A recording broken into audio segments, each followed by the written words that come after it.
Johnny Football is back. Do we even really care at all? I guess we don't, do we? I guess we're going to have to talk about it a little bit. Plus, they found a 20,000-year-old furry rhinoceros. And no, I'm not talking about my ex-wife. All that and more right now on Barry on Deck. Let go.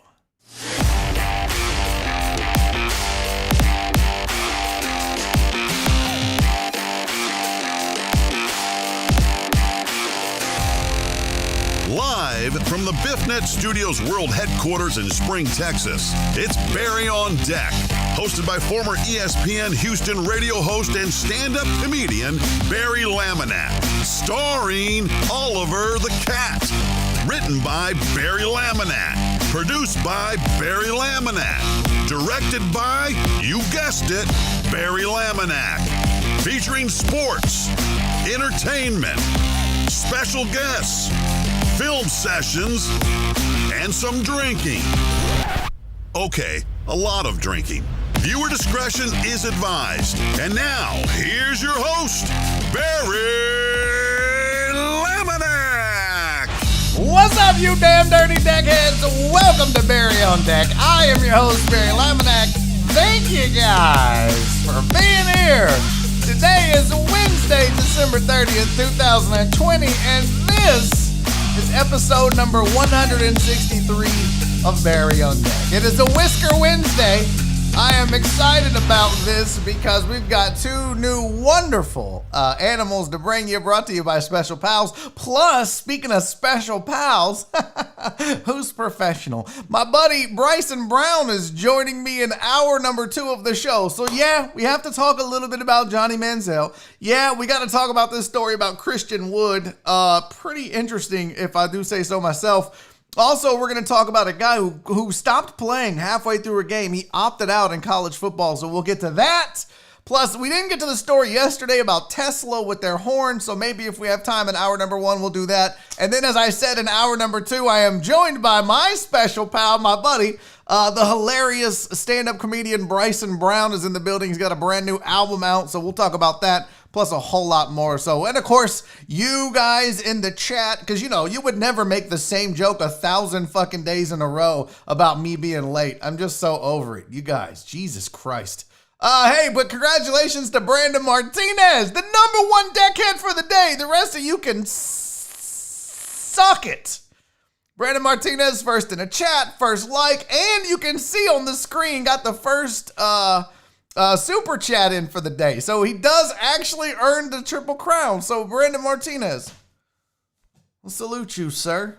Thank you for being the number 1 deckhead. You know, there's only a select few Triple Crown winners out there, and you can count yourself among them. So appreciate that. Hey, I just wanted to say shout out to Special Pals, huh? Got my shirt in. Represent. Hey, we're going to do this. Let's do the chat since we already introduced B-Mart. Katie is in the building. Chris Reyes is here. Jesus Perez, Terrence J. Who else? There's Donna. Hi, Donna. And Cece back to back. I love it. Donna and Cece, 2 of my favorite peoples right there, back to back. Who else is in the building? Sandoval and H-Town, Justin Swinford, Steven the weather guy with his usual update. And we'll kill the chat for that. Steven the weather guy says, current condition at BiffNet World Headquarters, 76 degrees, dew point 59 degrees, overcast skies, 0% chance of any of the deckheads will be dumbasses who flood out their cars on New Year's Eve. Right? Listen. Don't kid yourself, Steven Uzik. Usyk? Is it, whatever. Don't kid yourself, Uzi. We got some dumbasses in the deckheads too, okay? We're a lovely group of people. We're the most generous group of people you'll ever find. But we got some dumbasses. We got some drama queens, and I'm not talking about the ladies. We got some people that just crave attention. We got people that make the same goddamn joke every day. So yeah, we also have dumbasses amongst the deckheads, Uzi. Don't get it twisted.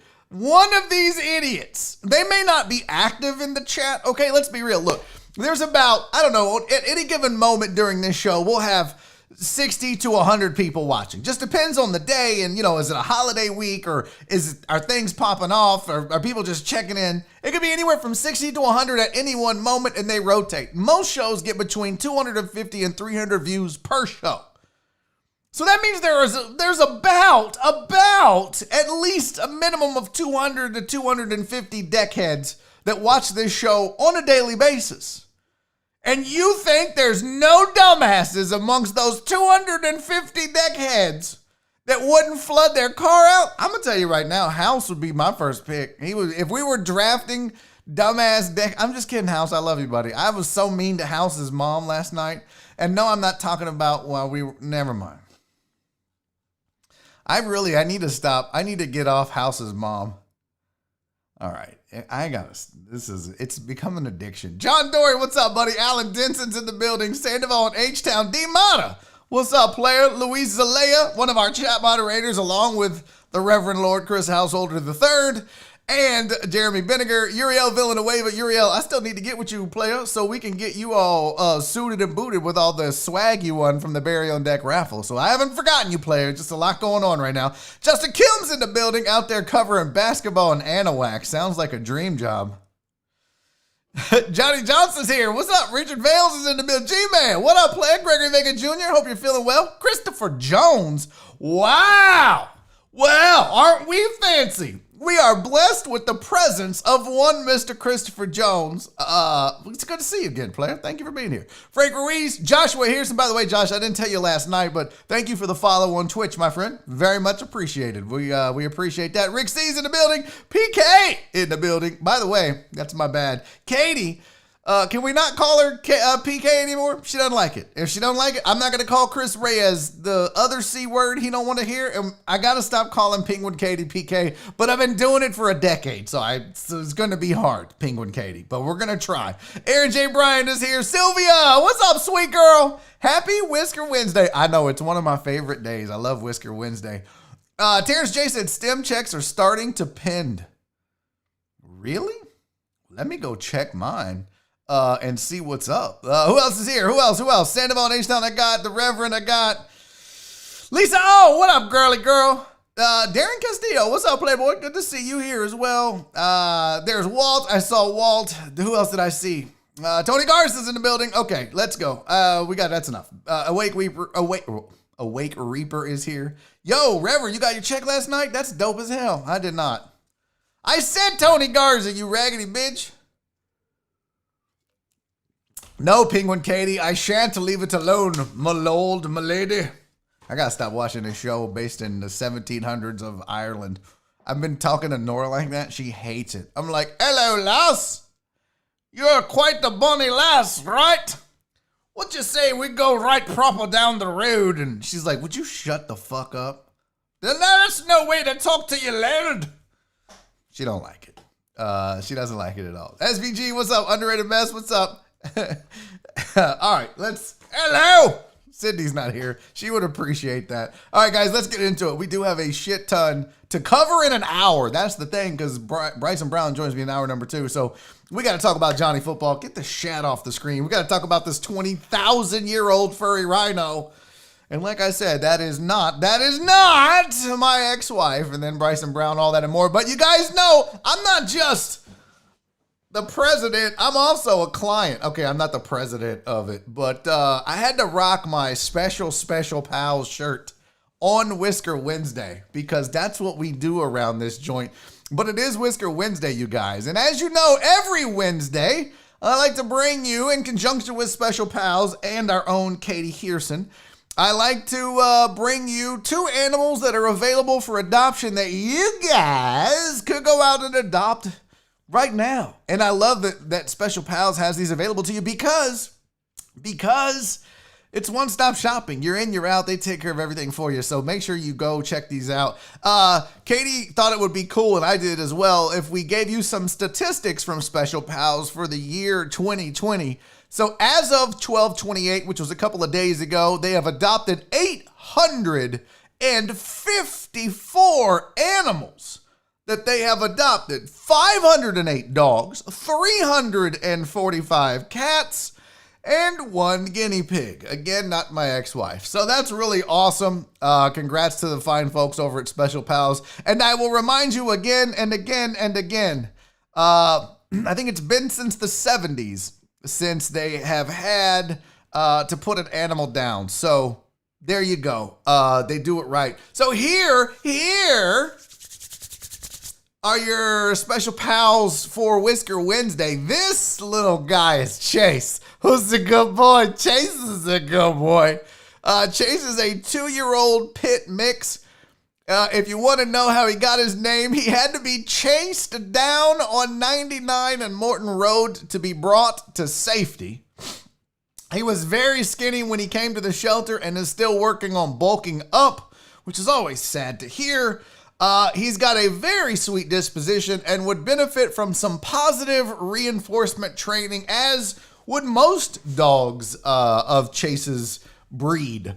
My sister, my younger sister, Laura, had a pit bull mix that looked damn near identical to Chase and was the absolute sweetest dog. Her name was Stella. Rest in peace to Stella.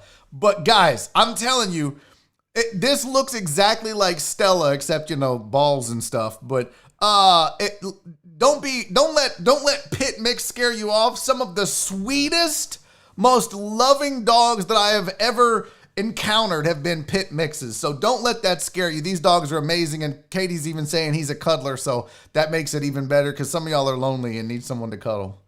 Okay, that was uncalled for. Here's Mister. Oh, look at Mister. God bless. Would you look at that face? Look at that little white ball of love on his face. This is Mister. He's a 9-month-old baby boy who was found as a stray. He is dressed to the nines all the time as he is wearing his cat tuxedo. He's into being cuddled, and he loves to nap in the sunshine. Don't we all, Mister? I mean, really, don't we all? Here's the deal, guys. You can adopt Mister, and you can adopt Chase at Special Pals. Just log on to specialpals.org, and what you need to know about Chase and what you need to know about Mister is that all the dogs and cats adopted from Special Pals come fully vaccinated, microchipped, spayed or neutered, and up to date on their flea and heartworm prevention. So it really is just like a one-stop shop. Like you go there and you look at Chase's sweet little face and you're like, who's the good boy going home with daddy? And then you adopt them and everything is taken care of for you. That's what makes Special Pals so amazing. Please support them. And if you're looking for a dog or a cat or maybe a random guinea pig every now and then, get out to Special Pals and see what you can find there. Look, the Reverend Lord Chris Householder III adopted Callie, his dog, from Special Pals. John Wessling adopted, what was his name? Doobie Brothers? What was his name? Dumbledore? I don't know his fucking name. Whatever, Vinny Barbarino. I don't know what his name was. Gumball? I don't know. I don't remember the fucking cat's name. But he didn't have a tail. But Wessling went out there and adopted the cat anyway. So I'm hoping that one of you guys is looking to fill a void in your life or your family's life with an animal, and maybe Chase or Mister is one of those voids that can be filled. Justin Swinford said, Mister looks like he just got back from a Gatsby party. Right? Like Mister looks like he's right proper, laying in this wicker basket here. Sir, how dare you? Pardon me. How dare you, sir? Do you have any Grey Poupon? Get your hands off my penis! Arrested for what? That's what Mister looks like. He would be that guy that got arrested. Arrested for what? Enjoying a succulent meal? Yes, he's a very dapper-looking gentleman, Justin Swinford. That is it.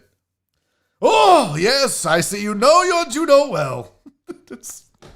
Who's fancy? Mister is fancy. That's who. God, what a great name. Please, whoever adopts Mister, don't change his name, because he looks like a Mister. Hello? Right. Yes, I'm just going to meow on down the road here, meow, and I'll be over here chasing birds and fish, meow, and I'll be back shortly for supper, ma'am, meow. Total Dallas said, your English accent is better than your other accents. Bitch, all my accents are equally wonderful. Ask Sydney. She knows. All right. let's get to the sports news of the day. I think that was it. Listen. Don't you hate people that do that? It's like, bro, don't touch my money. Look at them nasty ass, licked up ass spit fingers. PK said, see, Katie said the accents I can't. How dare you?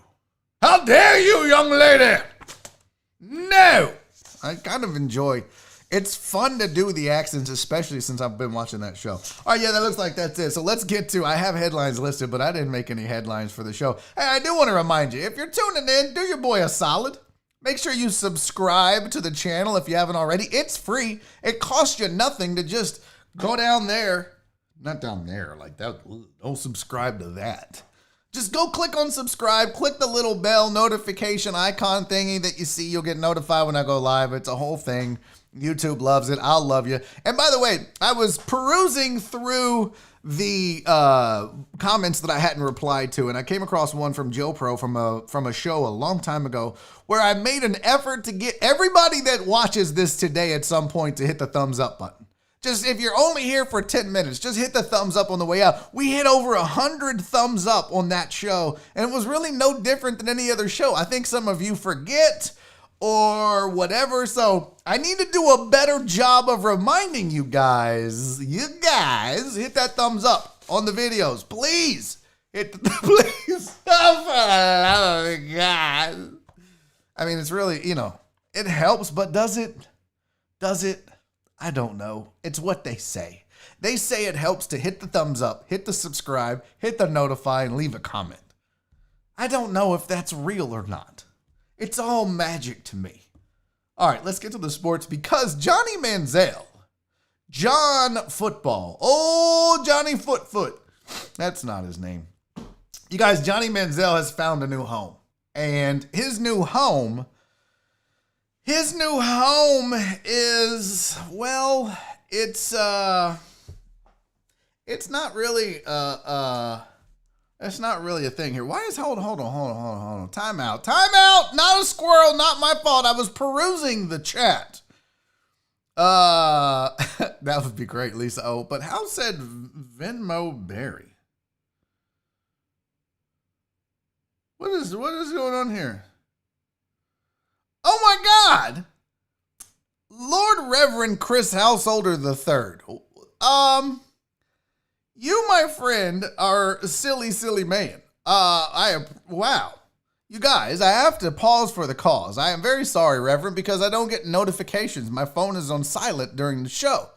But I do need to pause for the cause and say thank you to Reverend Lord Chris Householder III because he sent me a Venmo for $50, keeping the show afloat. And he said, it's been a great year. Here's to another one, BiffNet. Well, House, now I feel awful for making mom jokes. And I really apologize. And I will use this to buy her a nice steak dinner. No, I can't stop. It's like a drug.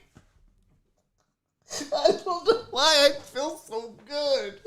Oh my God, House. No, you know I love you, buddy, man. All jokes aside, House has been one of those guys in the background too that you guys don't hear a lot about, but he has been very supportive of me, as have several of you behind the scenes and in front of the scenes and everywhere else.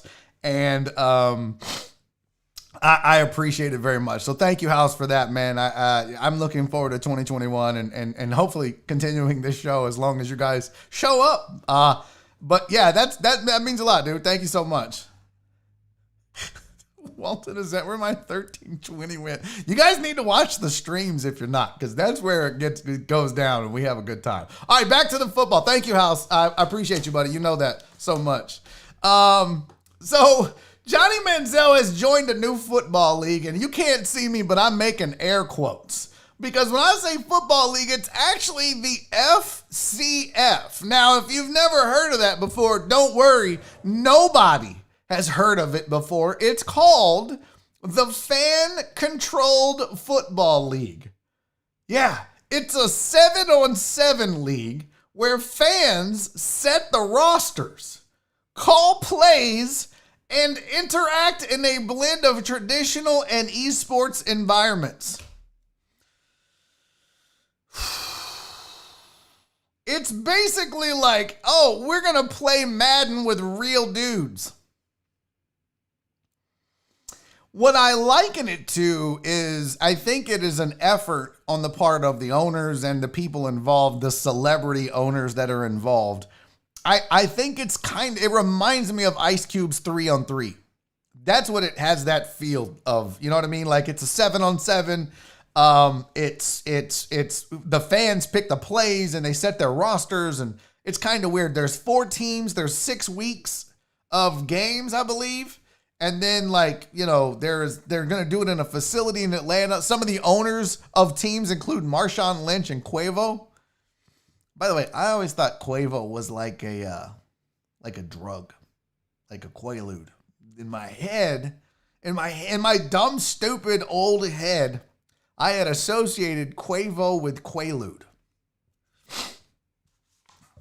That's okay. I also thought Randy Quaid was named after a drug. I digress. Over here. Oh, look, it's Cam too. What? Who's fancy this guy, bitches? The Johnny Manziel thing though is kind of sad when you think about it, because you know the guy never really worked out, and it's fitting that this would be going down and around the time that we're talking about Dwayne Haskins flaming out because he didn't take football seriously. And that was actually the whole problem with Johnny Manziel, is he didn't take it serious. Now, he also was battling some demons with depression and alcohol abuse, and I don't know if the drug abuse was involved, but, you know, he had some quotes about this football league, and I found it interesting because he said, life gives you opportunities sometimes to do something that you would still like to do if it was in a different capacity. This has a lot of potential to just be a good time and still be football centric. They're going to let the people who join this league be who they are and have fun with it and be a little bit more free than what football is sometimes. That's definitely what appealed to me. They don't want me to change who I am or anything. They want to come out, put on a good product, and be fun with it. 3 weeks. Tops. 3 weeks. I give it 3 weeks. Now, it's only a 6-week season. So if they make it 3, it's pretty good. But I was looking for the owners, like who is the owners of the teams, and let me find it for you here. It said it in the article. Here you go. The league will begin with 4 teams, each of which will have, I don't know why I looked at that camera, each of which will have celebrity owners, including NFL players Richard Sherman, Austin Eckler, and the retired Marshawn Lynch. Other owners include hip-hop artist Quavo, boxer Mike Tyson, and Menery. I don't know. Menery. I don't know who the fuck that is. Now I got to Google Menery. Who the fuck is Menery? Bob Menery? Menery. Who the fuck is Bob Menery? I don't know who that is. No idea who the fuck Bob Menery is. Is he a comedian? I don't know what that is. Who's a negative Nancy? Why am I a negative Nancy? Am I a negative Nancy because this sounds like some gimmicky ass, like a step above, like two below football? Are they going to just like P for K? Because it's 7-on-7, so it's not like they're going to have punters and kickers. So they just throw it for a kickoff? Or do you just start on the 25? Oh, that's the other thing. The field is like 50 yards. Let me see here. The field is 50 yards by 35 yards wide with a 10-yard end zone. 10-yard end zone. 50 by 35, 10-yard end zone. Players will have backgrounds in college, Division I and Division II programs, along with the CFL, XFL, and the Indoor Football League. Ooh. FCF recently received a commitment from Florida State and Hampton quarterback DeAndre Francois. There you go. FCF, baby. Woo! How many of you would watch that, seriously? How many of you would watch 7-on-7 football with a bunch of washed up football players that didn't make it in the NFL? You wouldn't even know. A lot of people didn't watch the XFL. I mean, it did better, but it was closer to traditional football. Total Dallas said he'd watch it. Chris Reyes says he would watch it. The Reverend says, I'll check out a game. Jen, it's a no from me. I would bet you guys don't watch more than one game if you watch a full half. I would bet that. I would be willing to bet that. You don't watch more than one game max if you make it through a full game. And there's 6 weeks. Joe Pro, thank you, buddy. Be safe out there when you work. Joe Pro just pops in. Hi, bye. Back to work for me. Check PayPal. Peace out. Oh, shit. What a miss on the... God damn it. I don't get these notices. Shit. I got to be better. I got to be better at the PayPals. Got to be so much better. What is going on here?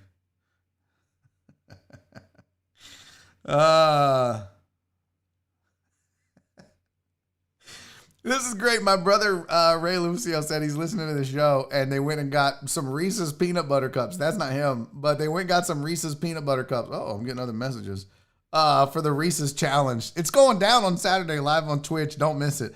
Joe Pro, buddy, where the hell? I got to check my PayPal now because Joe Pro said so. White Magic said it depends on who they get to play. I just told you some of the names that DeAndre Francois, Johnny Manziel,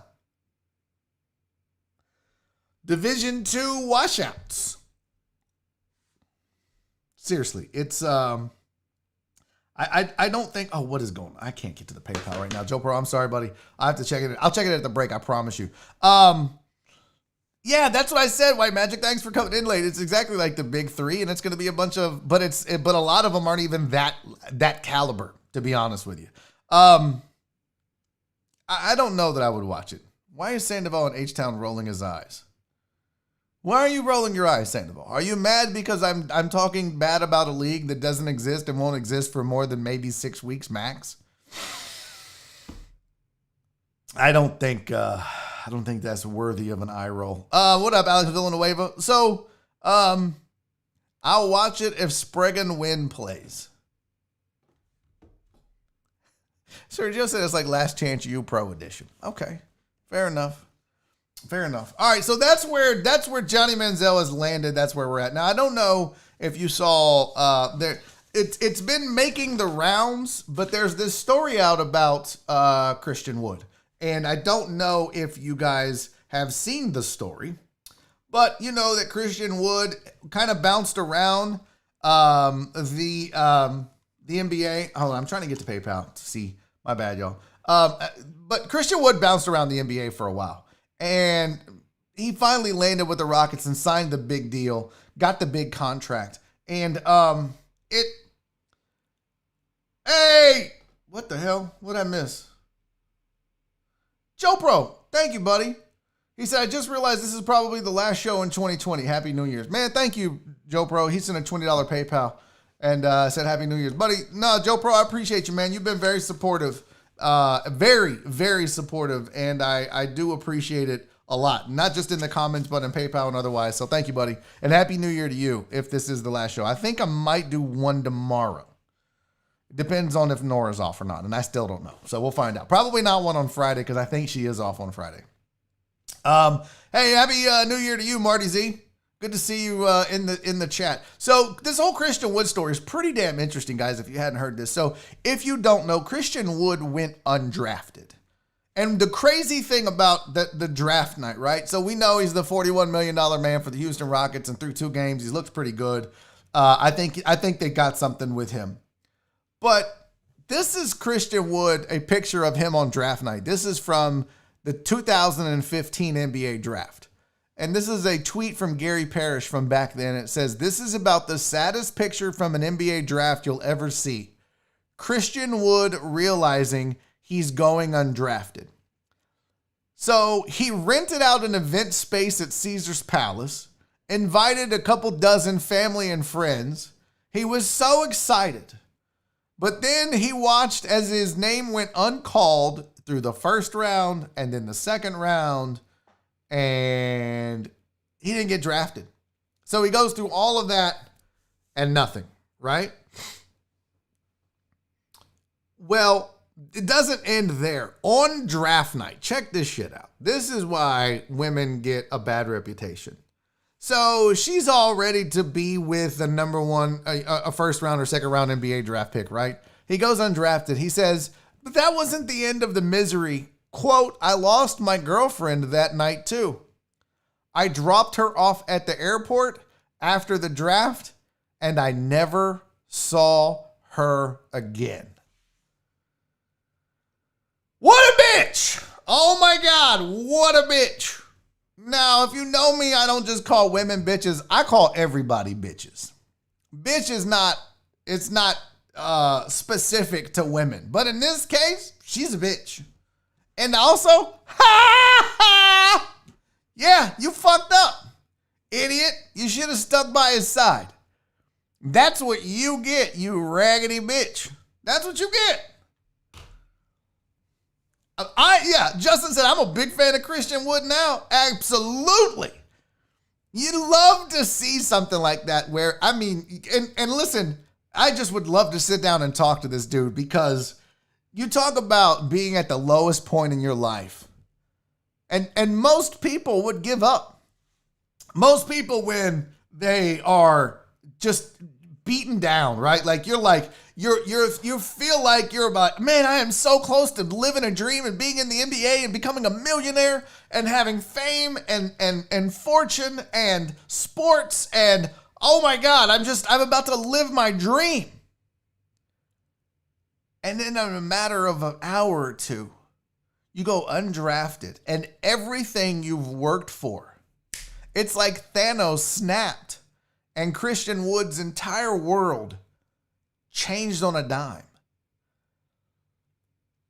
And I'm sure that a lot of his family stood by him. And I'm sure that a lot of his friends stood by him. But this nappy hoe decided that, well, that's not good enough for me. Now, I don't know who it is. I don't know if that's her in the picture. I did not, like the blonde lady, I didn't bother to look. But boy, I would love to know. I would love to see who this person is, where her Instagram is or Twitter or whatever. Not that I want to leave her a message. I just would want to see like what she downgraded to. But it says a lot about loyalty, and even more than loyalty, it says a lot about believing in yourself when nobody else does. And that's what I love about this story, is that Christian Wood went out and, guys, think about this for a second. This would be the equivalent of like, I'm throwing a party to get a job. Like, you're like, all right, guys, I'm going to get this job. And then you don't get the fucking job. Like, it's got to be, not only is it devastating that you don't get drafted, it's embarrassing. Like, it would be embarrassing to rent an event place in Caesar's Palace, spend all of that money that would cost, bring people from all over the country, I'm guessing, into Vegas, into Caesar's Palace, only to be embarrassed in front of all of those people and the world, because there were obviously media members there. So now you're disappointed.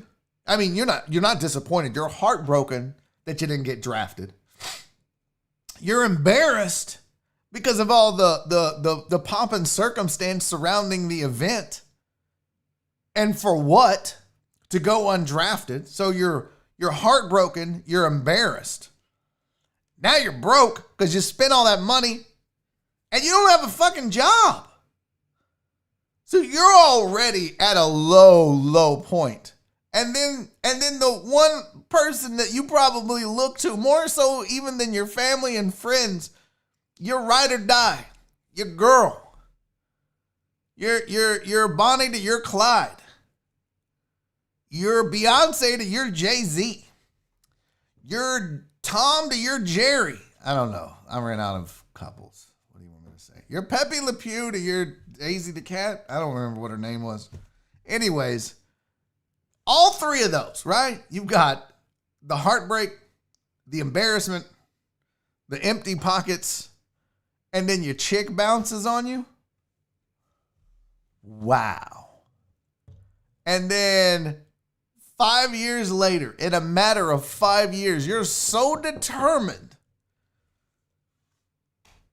to prove everybody wrong, and you do. You want to talk about a great feeling. You go from feeling like shit to probably, not only is he like, oh, I'm making money, I'm in the NBA. You know, every night he goes to sleep and he's like, I told that bitch I'd make it. Like, you know it. That's the last thing he thinks. It's like he's saying this prayer. He's like, dear Lord, baby Jesus, please watch over my mama and my daddy and my family and my friends. And tell that hoe I made it. I know that would be my prayers. I don't even pray. Yes.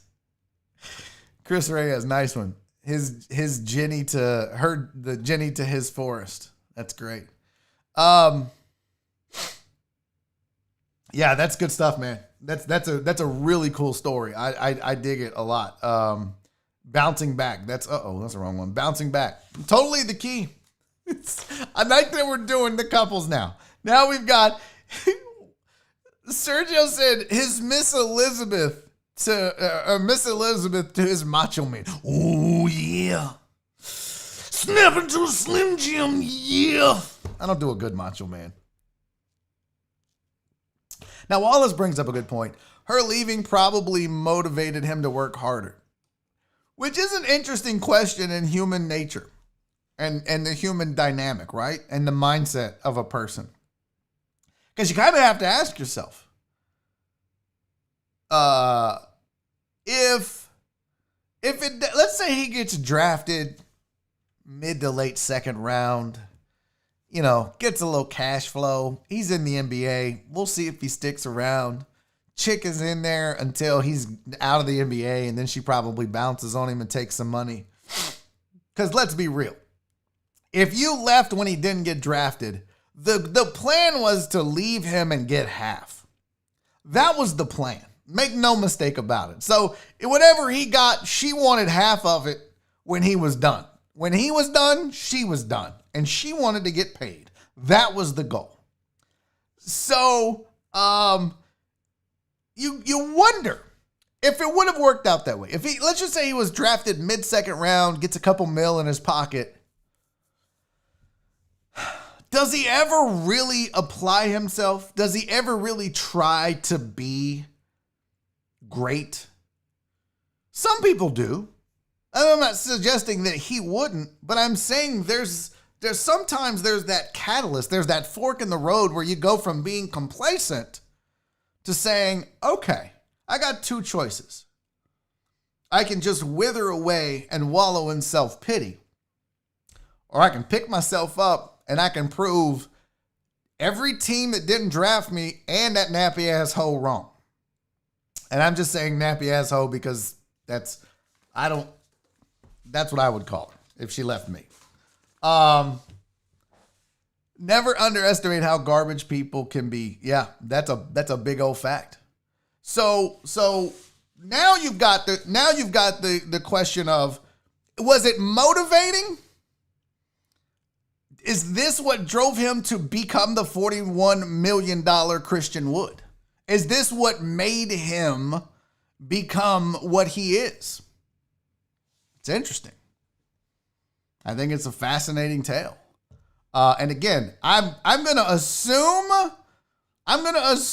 that that's his girlfriend over his shoulder. I don't know that to be the case, but based on the picture and the fact that it was part of the story, boy, I bet she's embarrassed if that's her. Now, that might be a handler. I don't know, but I'm just assuming that that's probably his girlfriend since that was part of the story. But that picture right there, that's one of those pictures that you hang on the wall and you never forget that. You never forget that moment. You never let yourself forget where you've built yourself up from. And it was that moment. It was that moment that made him great. Wallace Wilt said I would throw a party in her hometown every weekend just to rub it in. I like the way you think, Wallace Wilt. I like the way you think, my friend. So there you go. That's the story of Christian Wood. I found it fascinating and interesting, and it's a great lesson in life for us, right? I mean, when things are down, when you feel like you're at your worst, you got two choices. You can stand up, pull yourself up, and fight, and you can roll over. I mean, a lot of us go through those and make those decisions. But he succeeded, and good for him. There was one more sports story that I wanted to discuss. What up, Mark G? One more sports story that I wanted to discuss with you guys really quickly. We don't have to dwell on it, but Tylan Wallace opted out of the Cheez-It Bowl. But the thing is, he opted out at halftime. He played in the first half. During the game, Derek King blew his knee out. So at halftime, Tylan Wallace decided he was not going to play the second half. Now, they're saying that this was kind of predetermined between him and Mike Gundy. But you know that watching Derek King injure himself in this bowl game when, Tylan Wallace had a lot. They're saying he could be as high as a third-round pick at the NFL. To the writer's knowledge, and I wouldn't know either, but to the writer's knowledge, it's the first time anyone opted out halfway through a bowl game. A lot of players say, look, I'm not going to play because I don't want to risk injury. Now, whether it was predetermined or not, I don't know. He suited up for the second half. He played. He was ready to. I mean, he didn't play, but he participated on the sidelines, cheered his team on. He was there. It's not like he just stayed in the locker room and ignored them and said, "Well, I'm done." He was out there. The troubling part is there was a quote in the article that asked him, "Hey, why are you playing? A lot of players in your position would opt out. A lot of players in your position would say they don't want to play anymore, but you're playing." And he was like, "Because it means something to me and it means something to this team." And then he opted out halfway through. Not a good look. Not a good look at all. But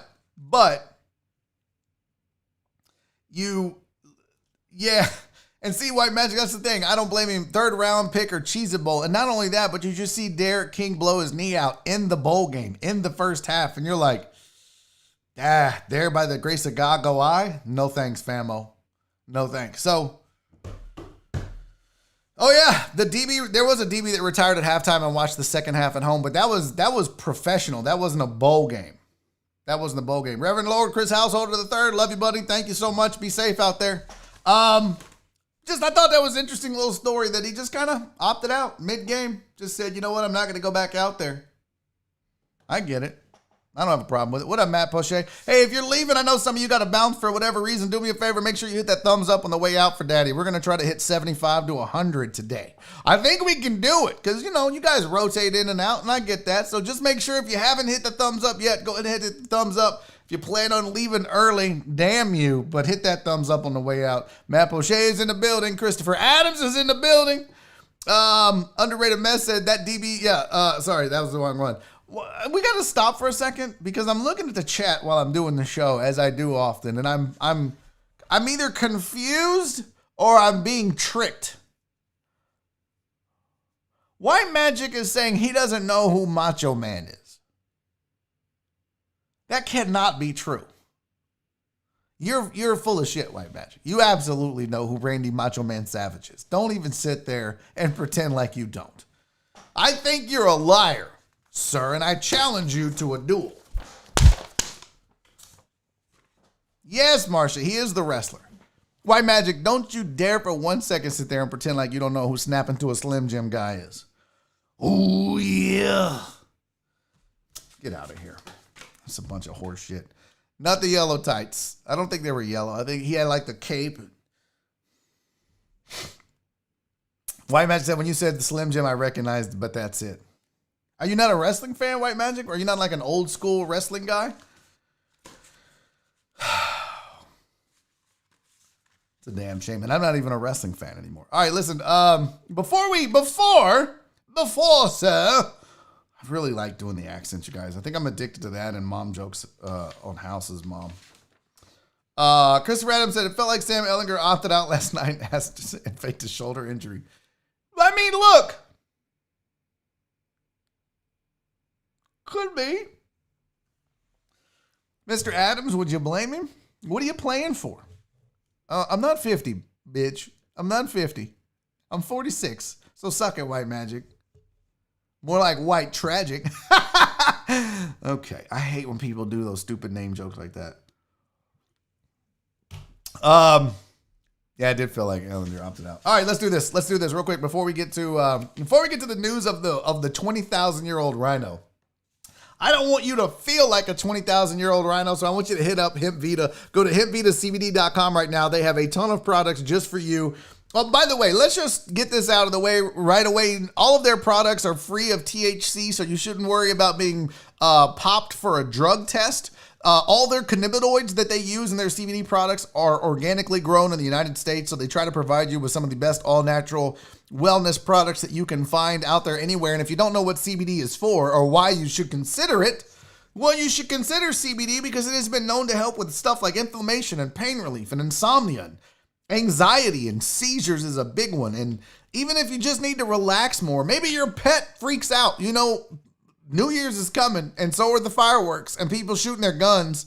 Now would have been a great time to have a tincture full of oil for your pet, or maybe even those dog treats that you can give them to calm them down. So check it out, because Hemp Vita's got the products for you and your pets, whether it's, they've got sunscreen, they've got the gels, they've got the gummies, the tinctures, they've got everything for you that you could possibly need. I personally have used and vouched for their gummies and the gel. And I put the gel on myself and Nora when she's like, ankles are bothering her from being on her feet all day nursing, or her shoulder, she's got a bum shoulder. I'm telling you, all that and more can be taken care of with the gel and the gummy. So check it out. Go to hempvitacbd.com right now. Use that promo code DECKHEAD15. When you check out, you're going to save 15%. And hey, talk about the benefits of CBD. Let's talk about the benefits of getting healthy. If you do have inflammation, it might not just be something as simple as getting CBD in your body. You may have bigger problems. And I don't know if you know. A lot of us think we're healthy, but are you really?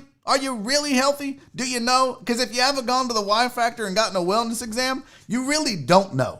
And so I want to encourage every dude that can hear my voice right now to go to the Y Factor, log on to mancenters.com, schedule an appointment for next year, get on the calendar, let's get healthy. If you don't do it for yourself because you're macho and you're like, nobody's going to hear, I'm good, it's no problem, whatever. How about you do it for your wife and kids, all right? How about you stick around a few more years than you probably would if you didn't get yourself in shape and get healthy? Do it for them if you're not going to do it for yourself, guys. Log on mancenters.com right now. They are they're literally one of the best places in the Houston area for men, because ladies have OBGYNs. We have the Y Factor. It's the top urology and men's fertility practice in the greater Houston area. And they've got locations all over town. There's 3 in the Memorial area, 1 in Tomball, 1 in Webster, and 1 coming soon in the Richmond location. So right now, log on mancenters.com and do me a favor. When you do log on, make sure you tell them you heard about it on Barry on Deck.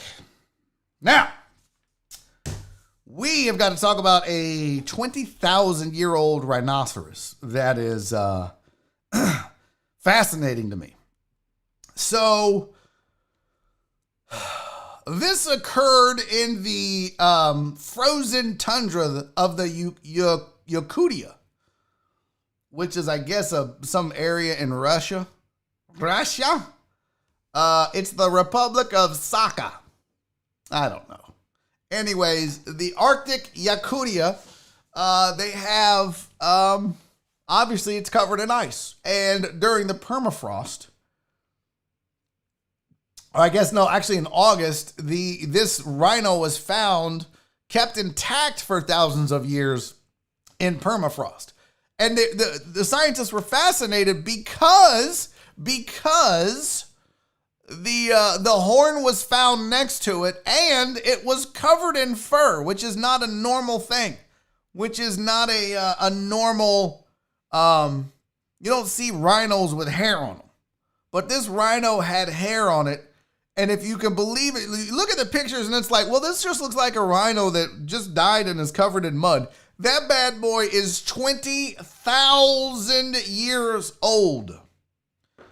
Pingo Katie said, 20,000-year-old frozen tundra melting bodes well for Earth, to be honest. Does it? But it said it is the best preserved to date juvenile woolly rhino ever found in Yakutia, with a lot of its internal organs, including its teeth, part of its intestines, a lump of fat, and tissues kept intact for thousands of years in permafrost. They're actually going to get to study this bad boy now. And Chris Davis said, we probably should have left that bad boy where it is. No, look, this is how you learn. This is how you learn about evolution and science and everything else. And I mean, dude, the thing looks crazy. Let's be real. It looks to me like a pig, like a boar, but that is actually a rhinoceros that they found. It says the young rhino was between 3 and 4 years old and lived separately from its mother when it died, most likely by drowning. What a shitty way to go. The most likely range of dates is between, 20,000 and 50,000 years ago. Pretty wild. That thing could be as old as 50,000 years. I mean, come on. Can we all just stop for a moment and think about how long ago 20,000 years was? That was like 20,000 years ago. And this is a long ass time. If you think about it, that's a long ass time. Why is Underrated Mess laughing because I said science? What's wrong with that? I don't understand. Why are you laughing that science is going to study this bad boy? And I don't understand. I'm confused. This chat is just weird today. The chat, I'm not going to lie. I'm trying to keep up with you guys so I can include you in the show. I'm so glad it's break time. Y'all are talking about wrestlers and weird shit. And it's just, I don't know. It's a weird, I'm glad we have a guest. Because usually I don't have to be as involved with the chat during the guest. Andy Huggins said, my sophomore year in high school. 20,000 years ago, Mr. Huggins. Oh, Andy, you're going to enjoy hour number 2. Bryon Brown's joining me. It's going to be a hoot. We're going to have a good old time. So we'll probably talk a lot of comedy and touring and everything else. Yeah. Okay, let's just get to break. Okay, let's get to break. I didn't get to the story about the farting Tesla horn. Long story short, Tesla now has a way to change your horn and you can make it fart. Yeah, you can just, if somebody cuts you off, you can just be all like, I don't know how it's going to sound. I don't know. But I do have a video that shows you some other ways that you can change the horn. And during this break video, I also have for you a 1-minute clip. Little hard to hear because he texted it to me, so it's not the best quality. But Bryon Brown sent me a 1-minute clip from his new forthcoming album, which we will discuss, I'm sure, in hour number 2. So what I need you to do is stick around through this break while I go pee and you can go poop or smoke or whatever it is you do during the break. And then we'll reconvene back here with Bryon Brown on the line and we'll have a good old time and talk about his album and comedy and everything else, including life. So stick around for that and check out the break video. I'll see you in 5. It's Barry on Deck. Give it a thumbs up.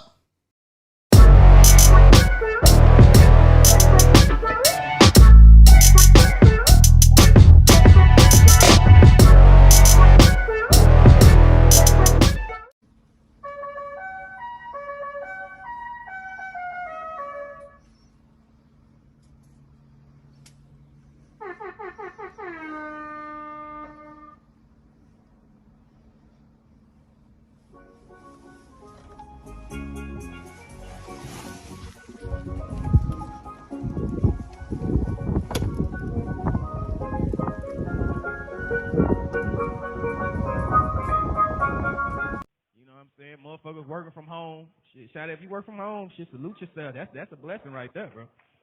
Yeah, working from the house. Shit, that's what we all dream of. We all used to be at the office and nigga, boy, if I can work from the house. Anybody stay with somebody that work from home? Ain't they the most complainingest motherfuckers in the world, bro? Nigga work from home, complain about it. As soon as they wake up, another email.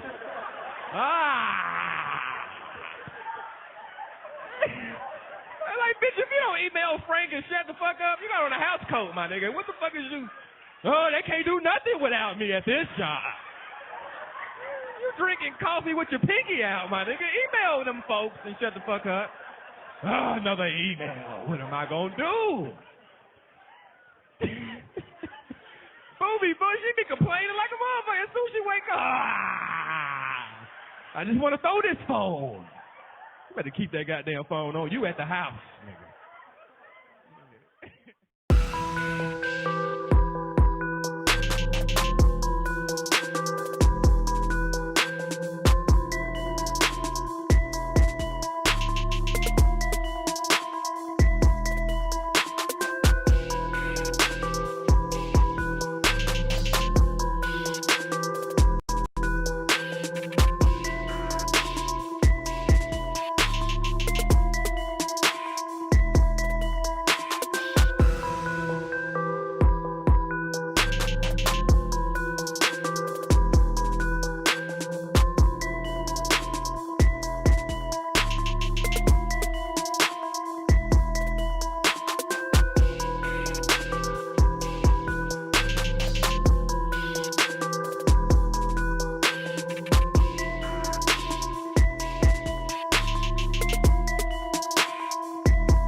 Hey, welcome back to hour number 2 of Barry on Deck. I'm your host, Barry Laminack. Thank you guys for sticking around through the break.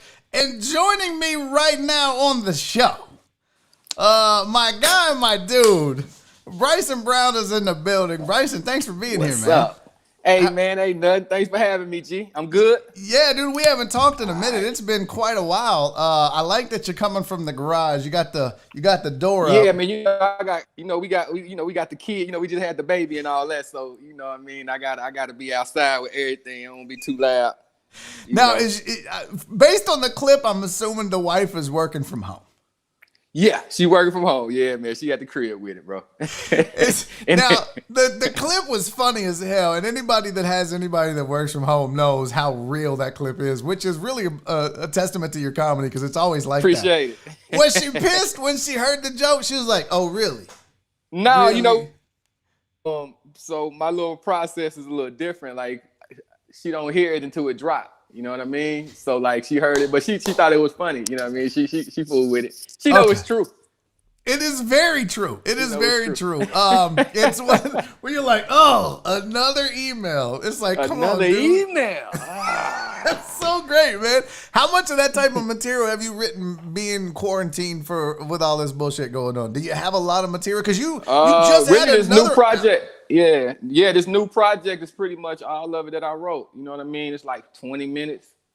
Like 20 minutes that I had a chance to kind of work out. You know what I mean? Like I kind of dropped this real quick. I got some dates, and then I got on the road like 2 weeks, and I'm like, I think I can do like a little EP real quick. Like I can drop something real quick. And I just put it together, bro. And so like the project, the jokes are totally different today than they was in September because I recorded it in September. Oh, really? You know what I mean? So like this is like the kind of like the skeleton version of the jokes, bro. So yeah. Now, do you have? So when is the EP? It's out now, or is it releasing Come out tomorrow? soon? It comes out tomorrow. Of course. I think we did this last time you had an album drop. Yeah. You always show love on. Man, you're my dude, it. man. I'll never forget coming up at the joke joint. Which, by the way, Bryson, I gotta pause for the cause for just a second because we got an hour. We got plenty of time. Oh yeah, we kicking it. Can I smoke on here? I know you got. Man, you do. Yeah, for sure. Okay, I'm about to mainline some heroin. So do your thing, man. Hey, it's a party. Oh, but I do it in my butt, so it's all good. It's though, a right? party. You don't mind if Hey, man, I'm just gonna turn my head, dog, and you do what you do. We don't judge. I'm out of vein, so I really put it in my We penis. don't judge. I seen that's the only vein left. I don't judge. I seen a comedian sniff cocaine one time. The shit was crazy as hell. He just sniffed it and went right back into the conversation like I was used to that shit. I'm like, oh shit. Did it fuck you? I've never seen anyone do coke. No one's ever done coke in front of me.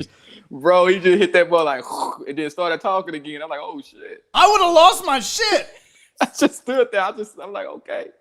Like it was nothing. Like it wasn't this big deal. He was just he just Scarface that type shit. right off the table. George's bow. Oh, he did it on the table. And came back up with the conversation. I was featuring and shit. I had to tell you who it was off camera because I always know motherfuckers. It was Andy Huggins, wasn't it? No, Andy says I'm snort Ovaltine. He's in the chat. That's what I wanted to tell you. You're bringing out the big guns today, Bryson. You've got John Wesling's in the building. Oh man, Andy Huggins is in the chat, and bro, I know you're gonna be excited about this. The handle says ASM Arts and Crafts, and you're like, I don't know who that is, bro. You know she doesn't come around often, and we haven't seen her in years. Rachel. Rachel! Yes. Oh my God! Hey, listen. I love Rachel, man. Rachel was the dopest, bro. Dopest, bro. There are few people in the comedy world that you have an opportunity to, or when you have an opportunity to say thank you, that you really, that everybody gets help in comedy, right? Like we all help each other. You know what I mean? Like you help me with stuff, I help you with stuff. We look out for each other as comics and friends and everything else, but Rachel launched so many careers in this city in the small amount of time that she was here. Like, man, it was one of those things, bro. She kind of threw me in a featuring spot. Like I didn't even host nothing. Yeah, so I went from open mic to featuring. Like I didn't get a host weekend. Like you know what I mean? I asked her for a host weekend. She was like, "Host, you ready to feature?" Okay. Dude, that was the great thing about Rachel is she gave so many of us. I've always said if it wasn't for Rachel and the joke joint, bro. I would probably still be an open micer. Like for real. Yeah, bro. Like no lie, bro. Like that was one of the things. And confidence too. You know what I mean? It's like to have a club owner, a book or whatever, believe like, it. See something in you and be like, nah, you need to do the time. Yeah. You know what I mean? And then kept booking me. She gave me my first headlining out of state, bro. Like she sent me up to Minnesota to headline. I did it like 2 or 3 times. I've always said Rachel was responsible for my so I got a guest set through you remember Nia DeBose? Yeah, Nia. So cool. she Funny gave shit. me my first guest set ever. But then Westling was headlining the joke joint, and so him and Rachel gave me my first guest set at a club. And then I got my first hosting weekend at a club because of Rachel at the joke joint. And then I got my first feature weekend because of Rachel. And I headlined for the first time because of Rachel. So I'm telling you, and the dope thing I want to say this too. Before we, the dope thing about that is she gave it to all the right comics. Like I can't name a comic that didn't deserve to be featuring that she gave it to. Maybe 1 or 2, but for the most part, me, you. Who else? Victor Tran, I think started featuring out of there. Radu started. I think I don't know. I think I don't know if him and Zayed. I can't remember, but Michael Day started featuring out of there. Man, it was a few of us, bro. Like, of course, I've been doing it a little longer, but it was a few of us that kind of just got it out of there and just, shit.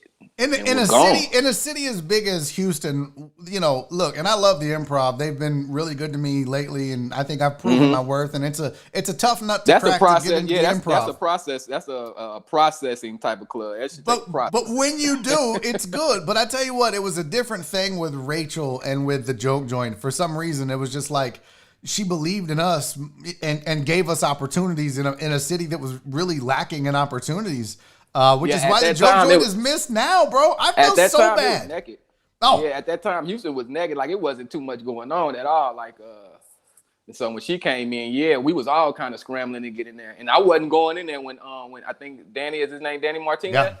I wasn't going. Like I went one time, and then when he told me his process of getting on, I was like, well, shit, I ain't finna, you know what I mean? I just went through that shit at Cap City. I'm trying to really come in and just slide in somewhere. I ain't really trying to, But Yeah, bro. She showed love. I'm forever in debt. I appreciate you, Rachel. I mean, every time. like a lot of my career, I owed them to mentors and wonderful people, like two of them that are also in the chat, and Andy Huggins and John Wessling, for teaching me how to be a comic and helping me along the way to learn the business and on stage and off. Yeah. But you know, you don't get anywhere without help. Like, that's why I say comedy's, you know, like for me to bring you on to promote this album is not even a second thought, because you and I both know that's what this business is, man. Nobody, I don't give a shit. Kevin Hart, you tour with Bruce Bruiser, his feature, like nobody gets to that level without help. Without Nobody. help. Yeah, that's without what help. this whole business is about. Help and you know, you gotta give yourself that shit, you know, that hustle and that grind that you put forth with it too, because this shit is it's a long goddamn road to wherever you trying to get, even if it's trying to be a feature. That shit can take years to even, you know, get that time. Yeah. You know, headlining, getting clubs. I mean, shit, I've been with Bruce for about 3 years now. And shit, it's still hard getting in these motherfuckers to try to get a one-nighter. You know what I mean? Like, the shit. It's crazy when you think about that. You tour crazy, like, all over the country with Bruce. Like, that dude saw enough in you to say, you know what, I trust you with my stage and my fans and my people and my contacts and connects. Yeah. But everybody else is like, eh. Yeah. It's like, it's cool that weekend. The weekend of, it's like best friend type shit. You know what I mean? It's a weird little business, but I mean, it's cool. You know, it beats the warehouse, goddamn it. It sure does, right? It beats 9 to 5 shit. It beats like, another email. Another email. Yeah, it beats that shit. I can tell you that. So bro. great.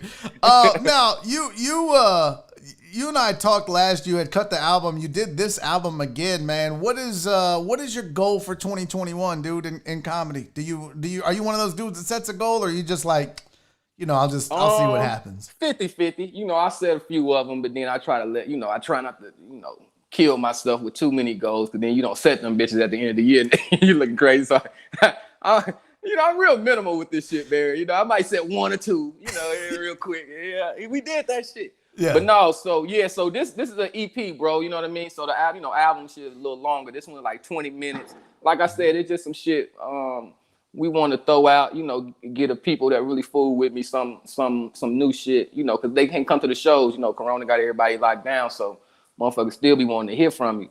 So it was just something I was like, okay, we can do that. Just looking at some of my favorite music artists, you know what I mean? Like, motherfuckers dropping music. You know, why we can't do that in comedy? I know we stingy with the jokes and shit, and some of them just drop that shit. You know what I mean? It was not a hard process at all. You know what I mean? We recorded that shit, did like a minimal mix. I mean, it shit sound good. It ain't hard to mix a comedy album, dog. If you know. It ain't like music. It ain't like music. Yeah. Yeah. You just, you know, turn your labs up and down, make sure your mic is good and shit, and put that shit out. You know, that's how I feel about it. Like, you know, right? These days, bro, shit ain't gotta be top notch, you know, mixed and shit like that. These folks just want to hear from you. I'm not gonna lie, if they Bryson, fool with you. I would be lying if I didn't say that when I saw you drop an EP, it motivated me to say, you know what? Well, and you had been talking about it, but I was like, you know, I was supposed to drop an album with 800 Pound Gorilla like 2 years ago. Mm-hmm. And then, you know, you start getting the runaround and people start telling you things and you start picking up signs like, all right, they're not really fucking with me. It's not going to happen. And you slowly begin to realize that, kind of like, you know, when you're doing this club thing and you and I are trying to get booked and you're like, eventually you realize that the booker ain't fucking with you no more. So you just move on. And that's kind of what I did with this album with 800 Pound Gorilla. But then I was like, well, I guess I'm just not going to cut an album until I get another deal. But then you dropped this EP and you started talking about, you know, self-producing. And I was like, you know what? That makes a lot of sense. Why not just take control of it and do it myself? Why am I relying? Now, yeah, they could get me on XM satellite and all that, but yeah. That yeah. Like the last album I did went through a label. Granted, it's not as large as an 800 Pound or you know, Comedy Stand-up Central Records or whatever. Yeah, whatever like that. But in all, I feel like even looking at my man Ali, right? Like he did something with 800 Pound Gorillas, and we was talking about the shit. He was asking me like the ins and outs on how I did mine. And when we broke down what motherfucker made, it was like shit. It wasn't too much more. He made more than I did, you know, and I did mine independent, like all independent or whatever. So The label took 10%, I took 90. You feel me? Yeah. So I did all the promotion. I mean, this shit I don't want to say it's easy, bro, but it's like it ain't a hard process, dog. You know, you drop you some little old promos with the jokes. If you want to do some visual shit, you want to do some audio, it's whatever. You just drop the promo and then drop the album. You can upload the shit to your cell phone, TuneCore, on any of these other little these distribution sites. They gonna throw the shit on there for you. You just watch it grow. Now, where can people get your album right now? So it's on all the digital platforms, so the album, right? the album that we dropped last year. I think we dropped it in June, like beginning of the summer. That's on iTunes. Tidal. It's still up on all Google and all that, man. So you can check that out. That's Side Bet, and then the EP coming out tomorrow. Same thing. iTunes, Tidal. It's gonna be on everything. You know what I'm saying? And what's the name of the new album? I want to put it on the screen. The new one is called Joke Dealing in the Pandemic. You know what I mean? Nice. Joke Dealing in the Pandemic. You're gonna make me spell pandemic and look like an idiot because I probably don't worry. I'll be having to do the auto spell on that shit. I looked at it like 5 times before I submitted it to make sure I spelled the shit right, because I will leave out a goddamn E. Bro, I'll fuck around. I'll mess it all up. You don't have any idea how bad of a speller I am. I gotta look that shit up on the side. I gotta look at my daughter's name sometimes. Like that shit's terrible. Bro, I'm like, okay, I just typed that shit into Google, and if it doesn't suggest anything, then I'm like, nailed it. It gotta be right. It must be right if Google agrees. I left an I out of spirit. Yesterday I spelled out the word spirit. You know, it's 2 eyes, like a hidden eye at the end of spirit and shit. And I'm like, and I realized it took me. I was looking at it for like an hour I had posted something, and I'm looking like, man, that shit don't look right, dog. I'm missing something, dog. It was fucking with me for like an hour, and I finally just spirit. How you spell it? I seen them. Oh, I'm missing the eye. I need to go back and put the eye in the motherfucker. That's what pisses me off about Twitter. Like, I'm pretty active on Twitter, and they don't have an edit, but you can go and edit Facebook. And you can edit Instagram. Yeah, but you once go back. You tweet some shit out with a misspelling, you gotta delete that bitch. Yeah, That's I'm it. the king. Yeah, I edit, dog. I go back. Yeah, and then my wife would be like, you know, you spelled this shit wrong. I'm like, they know what it means.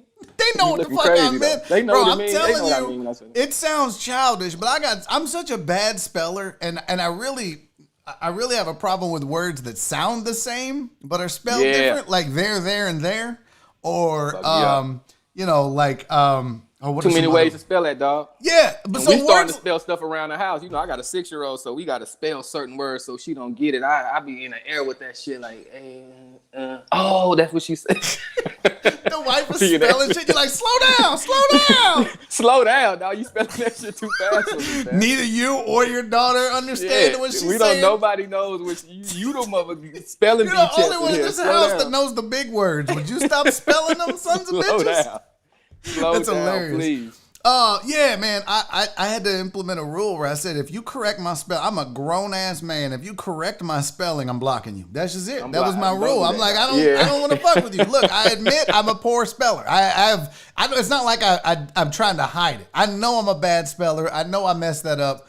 But I don't want to be a good speller. Like I'm past that point in my life, dog. I'm 36. Fuck spelling. You know what I'm saying? Plus, I'm a grown-ass man. I don't need you correcting me on the internet. I already passed that. I passed that little spelling phase where, fuck it. Fuck it. It is what it is, dog. You know what I meant. There. That's exactly there. what you... D-E-R. There, motherfucker. There. Over der. Over der. Sound like Nelly and shit. Which, I was thinking about that the other day. I think I said it on one of my streams. Isn't it weird how, remember when Nelly was hot and it seemed like everybody picked up that St. Louis R? We always remember that, and then all of a sudden nobody does it anymore. Even Nelly don't do it anymore. I'm like, what happened to regular? Nelly's like right over there. It's like, what? We don't talk like that no more, Dirty. But it's we don't talk like that no more, Dirty. I don't understand what happened to the St. Louis R. Yeah, somebody in the chat, Johnny Johnson said Chingy. Right there. Right there. There's like a whole bunch of R's at the end of their shit. That's crazy, man. I just thought about that. I was like, man, nobody does that shit anymore, but everybody was rocking that shit like they had always done it. Shit. Like they had always done it. I ain't gonna front. You did it? I ain't gonna front. I would call them females. Is Sheila over there? Who is this? Who are you talking to? Is this Bryson Brown from Austin, Texas saying that shit?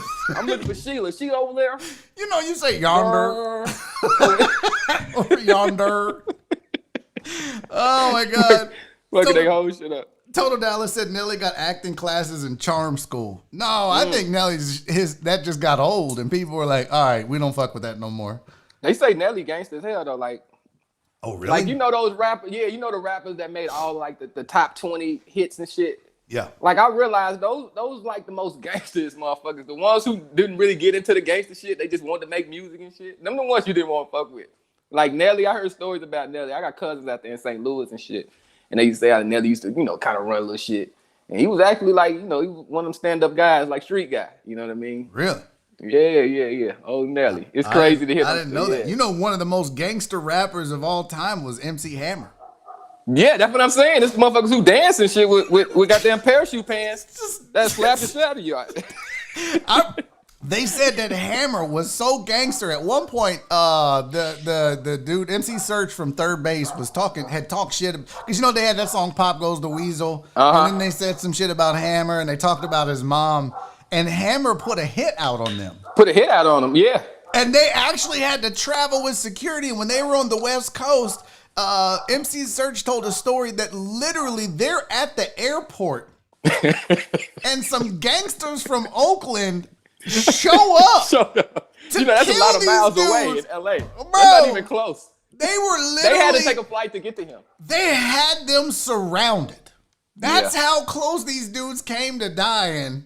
That's why I don't engage in no comedian beef, dog, because you don't know who you dealing with, fam. Like, just listen. I don't do none of that internet talking back and forth, dog, because I know me, bro. I snap. So I just leave it alone. I try to be as cool as possible.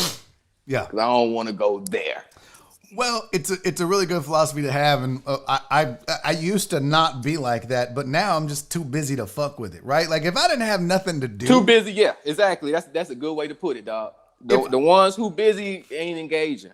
If I didn't have shit to do, I would probably be, getting into that dirt for no fucking reason, just sitting around reading Facebook and talking shit. But what I realized is busy people don't have time to do that shit. Got time. So I was like, if I'm busy, that means I'm making moves and I'm moving forward, as opposed to just arguing and beefing with shit on the internet. Beefing with shit, or just having an opinion about everything. You know what I mean? I can't tell you though now how many times I do. Like I don't know if you don't. Are you even in the Houston Comics group that we have on Facebook? It's entertaining as hell. Well, there's some new shit going on where a comic apparently beat up his girlfriend, and they had video of it. I'm posted it.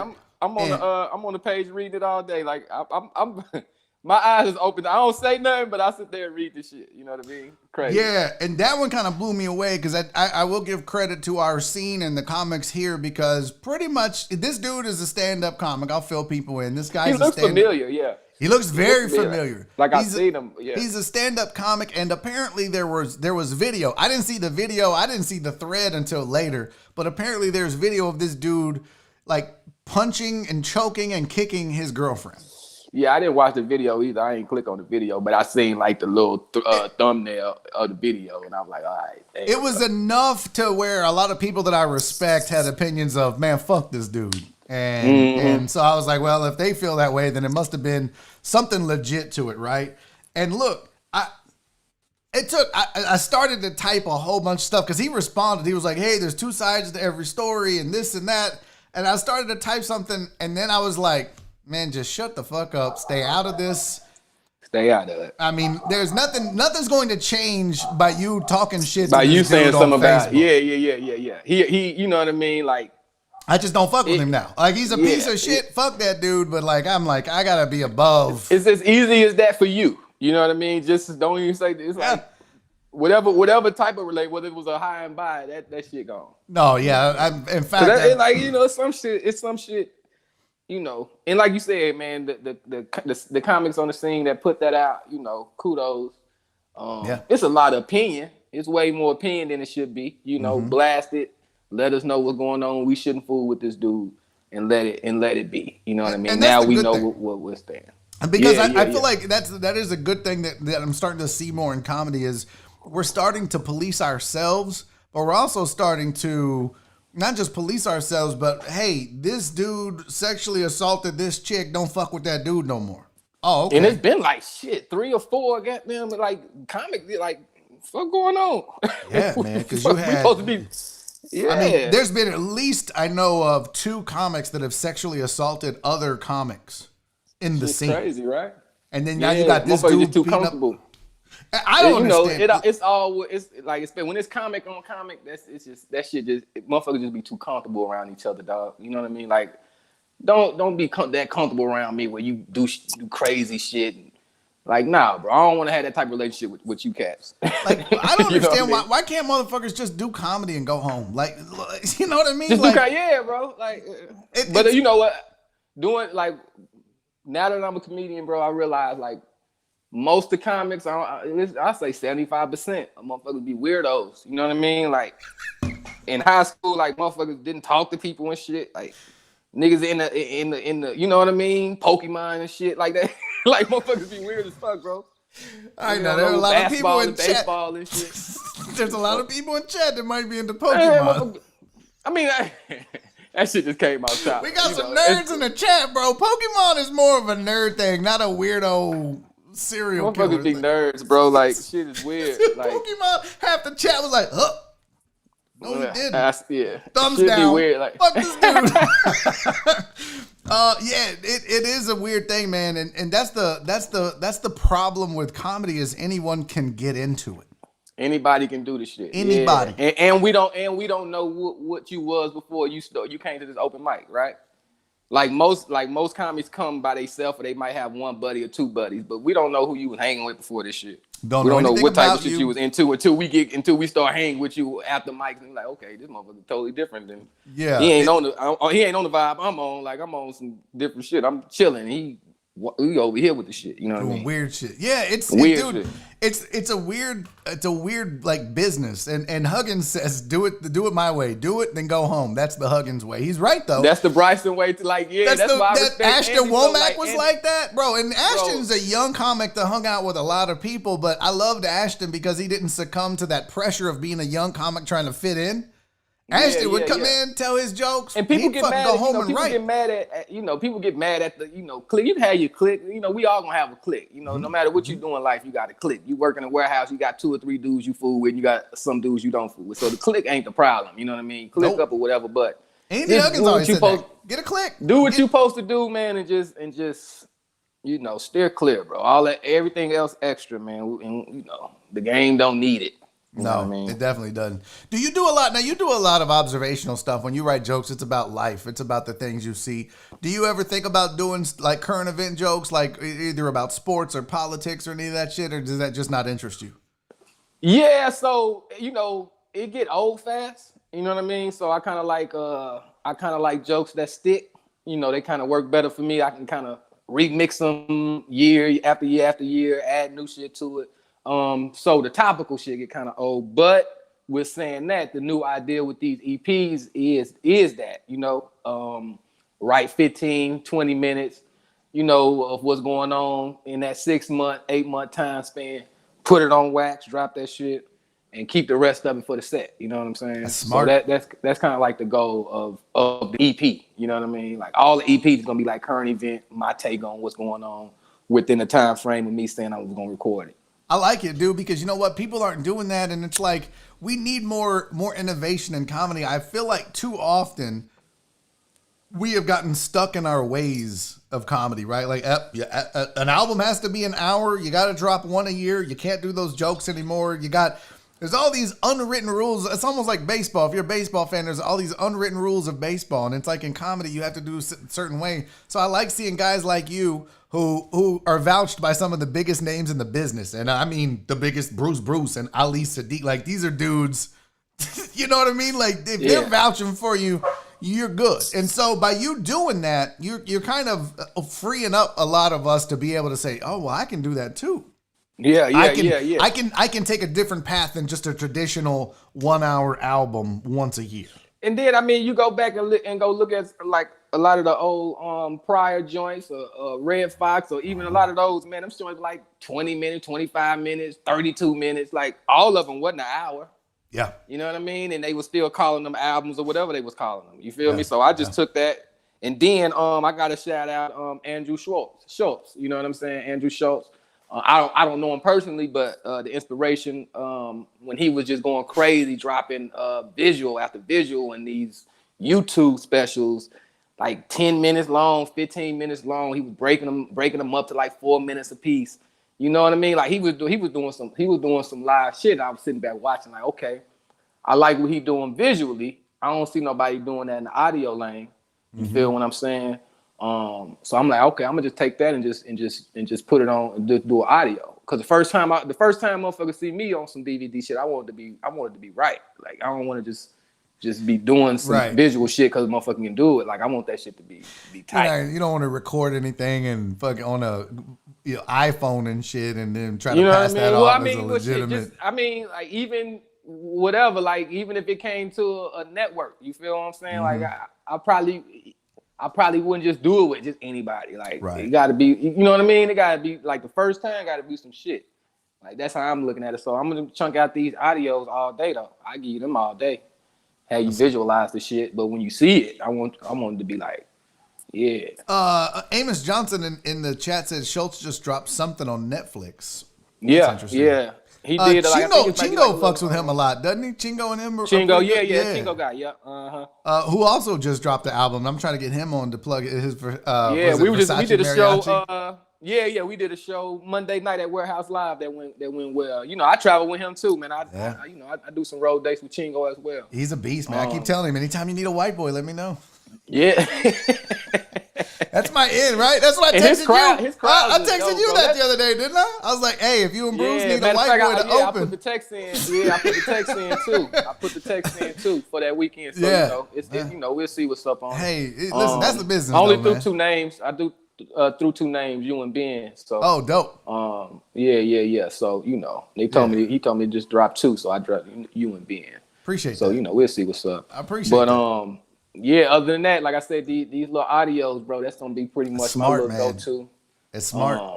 Little visuals here and there, like little minute, little clips. Are you still doing the sketch it, baby boy? Yeah, but so I started hitting that road, man, and so I'm one of them people. I don't do both. If the stand up is popping, that's where I'm at with it. When the stand up slow down, and I get back on them skits, but it's hard as hell to do. It's hard to do one, let alone try to juggle two, you know what I mean? Two of them. So I put the skits to the side right now. And, when shit slow down a little bit or, whatever. Yeah, I'll pick it back up. Do you remember, I would love to ask Andy this when I have him back on. Do you remember the first joke you ever told on stage, Bryson? Because that was how long, you've been doing it for how long? I've been doing kind of like 12 years now. Damn. Do you remember the very first joke you told? I'm guessing it was an open mic. Yeah, I don't remember the first joke, but I remember some of my first, I remember, you know what I mean? Like, I remember some of the jokes in my first set when I first realized, I can't just keep coming up here with new shit all the time. I got to kind of bleed this shit. So one of the first ones was talking about, I used to work in the office. It was talking about potlucks and shit. Like how you can't have a potluck in a black office and shit because motherfuckers don't go back to work. You know what I mean? Like, That's great. You can't let motherfuckers eat like that, bro. Like it's too much eating in a comfortable chair. Like you back in the recliner. Like you can't go back we can't get back on the computer after that. You feel me? So that was one of them. And I had this one joke. This was my favorite joke. One of the first ones I wrote. I used to love it. It was my closer for a long time. You talk about how Mexicans used to. They was trying to, smuggle across and shit. They were talking about digging a hole. This was years ago. Bush was in office and shit, talking about digging a hole. This how long they were talking about digging a hole, right? But they were talking about digging a hole and shit. And I was like, you can't stop Mexicans from coming over here, bro. They're gonna come over here. Like shit, you dig a hole, they gonna build a ladder and climb over the motherfucker. I say Mexicans so cold, bro. This how cold. I was at the crib. I was frying some pork chops. Two Mexicans. And the way I say, I opened up a can of green beans. Two Mexicans fell out the motherfucker. Some shit like that. Yeah, it's an old joke. Like, you can't stop Mexicans. Smuggling themselves in a can of green beans. Yeah, I said, I opened up a can of green beans. Two Mexicans fell out the motherfucker. Oh, we here. We made it. We made it. That's hilarious. That was my closer. My first closer, bro. I would say that shit. Bro, my first closer was so weak. I'll never forget it. It was this stupid ass joke I did about So I remember the very first joke I told was about being fat because that was all my good material was about being, which is why I got fat again. Just so we're clear, I was skinny for a while, but all my jokes suffered. All the good jokes are about being fat. I gotta gain this weight back. I gotta get fat again. I had some killer shit. That's where the laughs are at. But I remember I did this stupid ass joke to close with where I would say, I said, I think I've figured out the cure for road rage is we should just mandate every driver has to eat a popsicle while they drive. Cause you can't be mad and eat a popsicle. It was the stupidest part. Like you can't be like somebody cut you off, you're like, hey! Oh, that gonna imagine the act out. Yes, that was it. It was the stupidest fucking joke. I was so proud of that. I was like, I got a closer. Like, and then like I look back now, dog. I'm like, oh my God, that is so dumb. I struggle with closers, dog. Do you? I to this day I don't have a closer. I just got a lot of jokes. You know what I mean? I just close on some shit. You just like, fuck it, I'm done. I got one joke that I close with most of the time. We're closed. I got a joke I close with most of the time, but then like sometimes I throw that motherfucker out a little too early. And you're like, shit. That's funny. I can't close with that motherfucker. Now, it's no secret. You get high a lot. You ever fucked around and told the same joke twice in a set because you were high? Nah, I ain't never did that. I didn't. I know people that have. It came up like, oh shit, I think I just did that. You know what I mean? Like, because I don't have a set. I just kind of go up there and spit. You know what I mean? Which is amazing. It's almost happened, but luckily it hasn't happened, bro. That's good. You know what I mean, like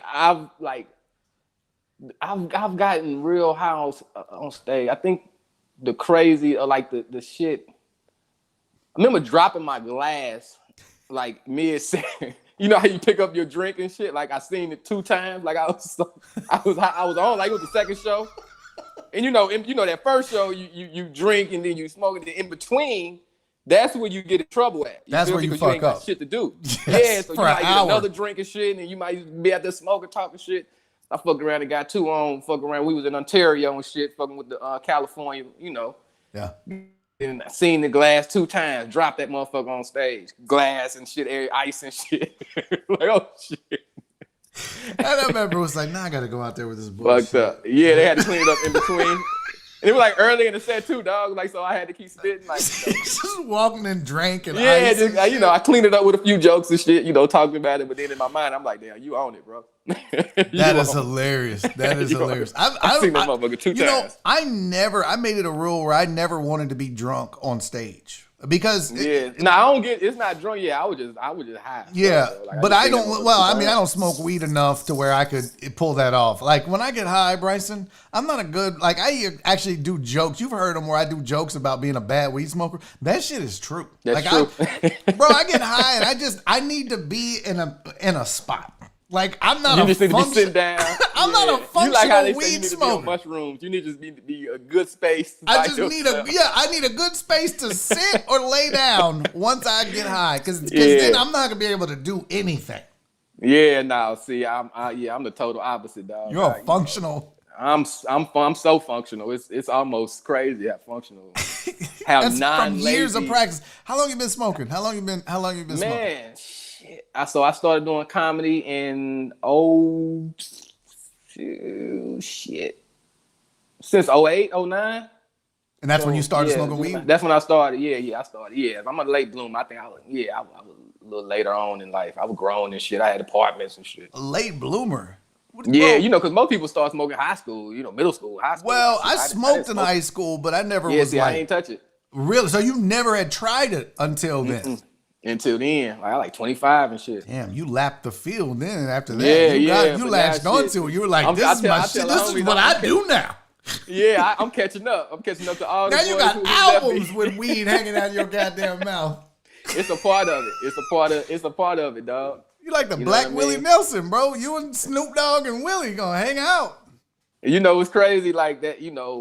Snoop Dogg is definitely inspired. I try to be like on stage. If you listen to a Snoop verse, he always smooth as hell, right? Mm-hmm. Always smooth. He never like get loud. It's always like a smooth ass. So that's how I try to be on stage. Everything I do like walking smooth. Just the jokes are just coming smooth. like no, you know what I mean? Yeah. Like no hard, like yelling type shit. It's just a smooth, like little old. So yeah, I try to be like Snoop on that shit. So is that your idol? Like, you know?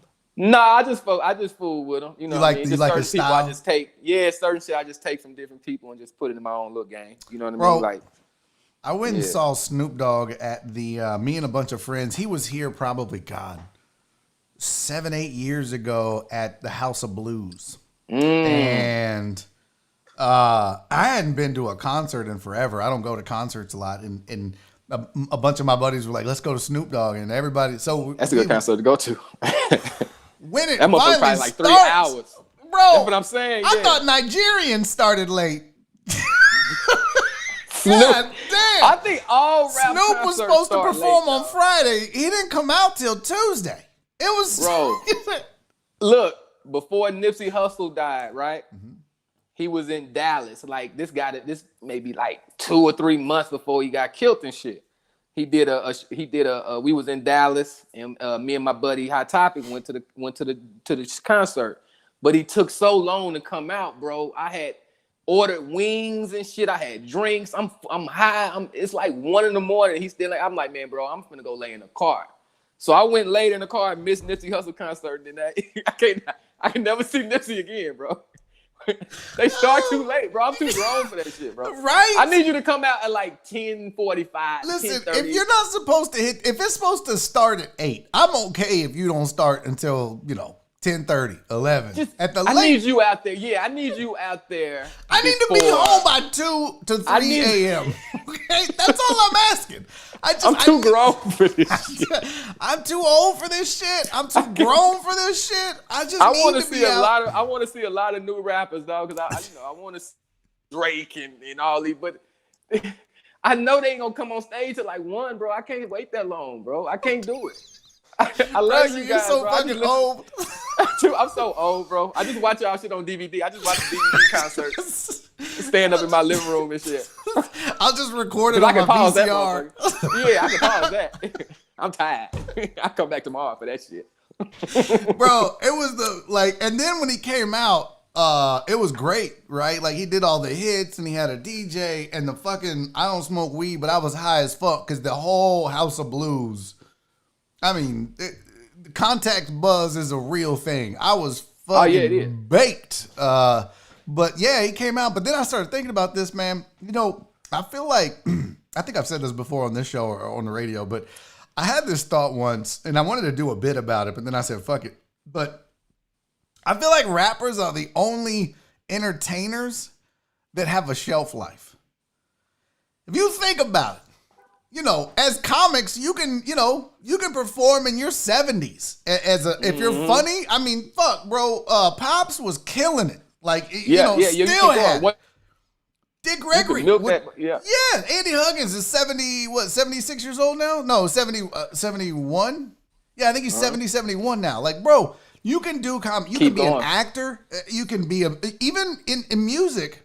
Rock and roll, right? Like you look at the Rolling Stones and some of these groups, say Andy's 70. But for some reason, no one wants to watch a 70-year-old rapper. Yeah, right? yeah. Like Mick Jagger, you'll watch and he's in his 70s. Bro, nobody wants to see Snoop Dogg coming out there and shit all fucking just I think when we get wheeling on stage and shit. But you know what? That's funny you say that. I think when we get to like 60 or whatever, and our favorite rappers that we can't. I like when I get that old. If I'm still like an active motherfucker, I'm gonna go to a concert. Like I go see the Locks or somebody. You know what I mean? I go see Scarface or Bun or 8 Ball or MJG. I go see them old as shit. Bro, I don't need Chuck D is already too old. Sagging. Like Chuck D is still sagging and shit. I'm still sagging. I'm so hip hop, dog. I came up in that era, bro. Like I didn't come up in the jazz. I do a little slight sag, yeah. I did too. I'm not gonna lie. I untie my dress shoe. You know how people untie the Jordans? I untie my dress shoes. I'm so hip hop, bro. This shit is crazy. I'm so hip hop. I know I'm gonna be that old dad. Yeah, dog. I know I'm gonna be that old dad, like in Nike sweats and Jordans and shit. Bro, I know. I'm so hip hop, bro. I didn't grow up like. You gotta understand, bro. Like how old are you, Barry? I'm 46. You 40, so I'm 30, so you 10 years old. So you came, you have a little soul. Y'all had soul music at the beginning of hip hop. I'm all hip hop. Like no. I mean, I grew up in the golden era. Like I'm talking, I got introduced to hip hop in '86.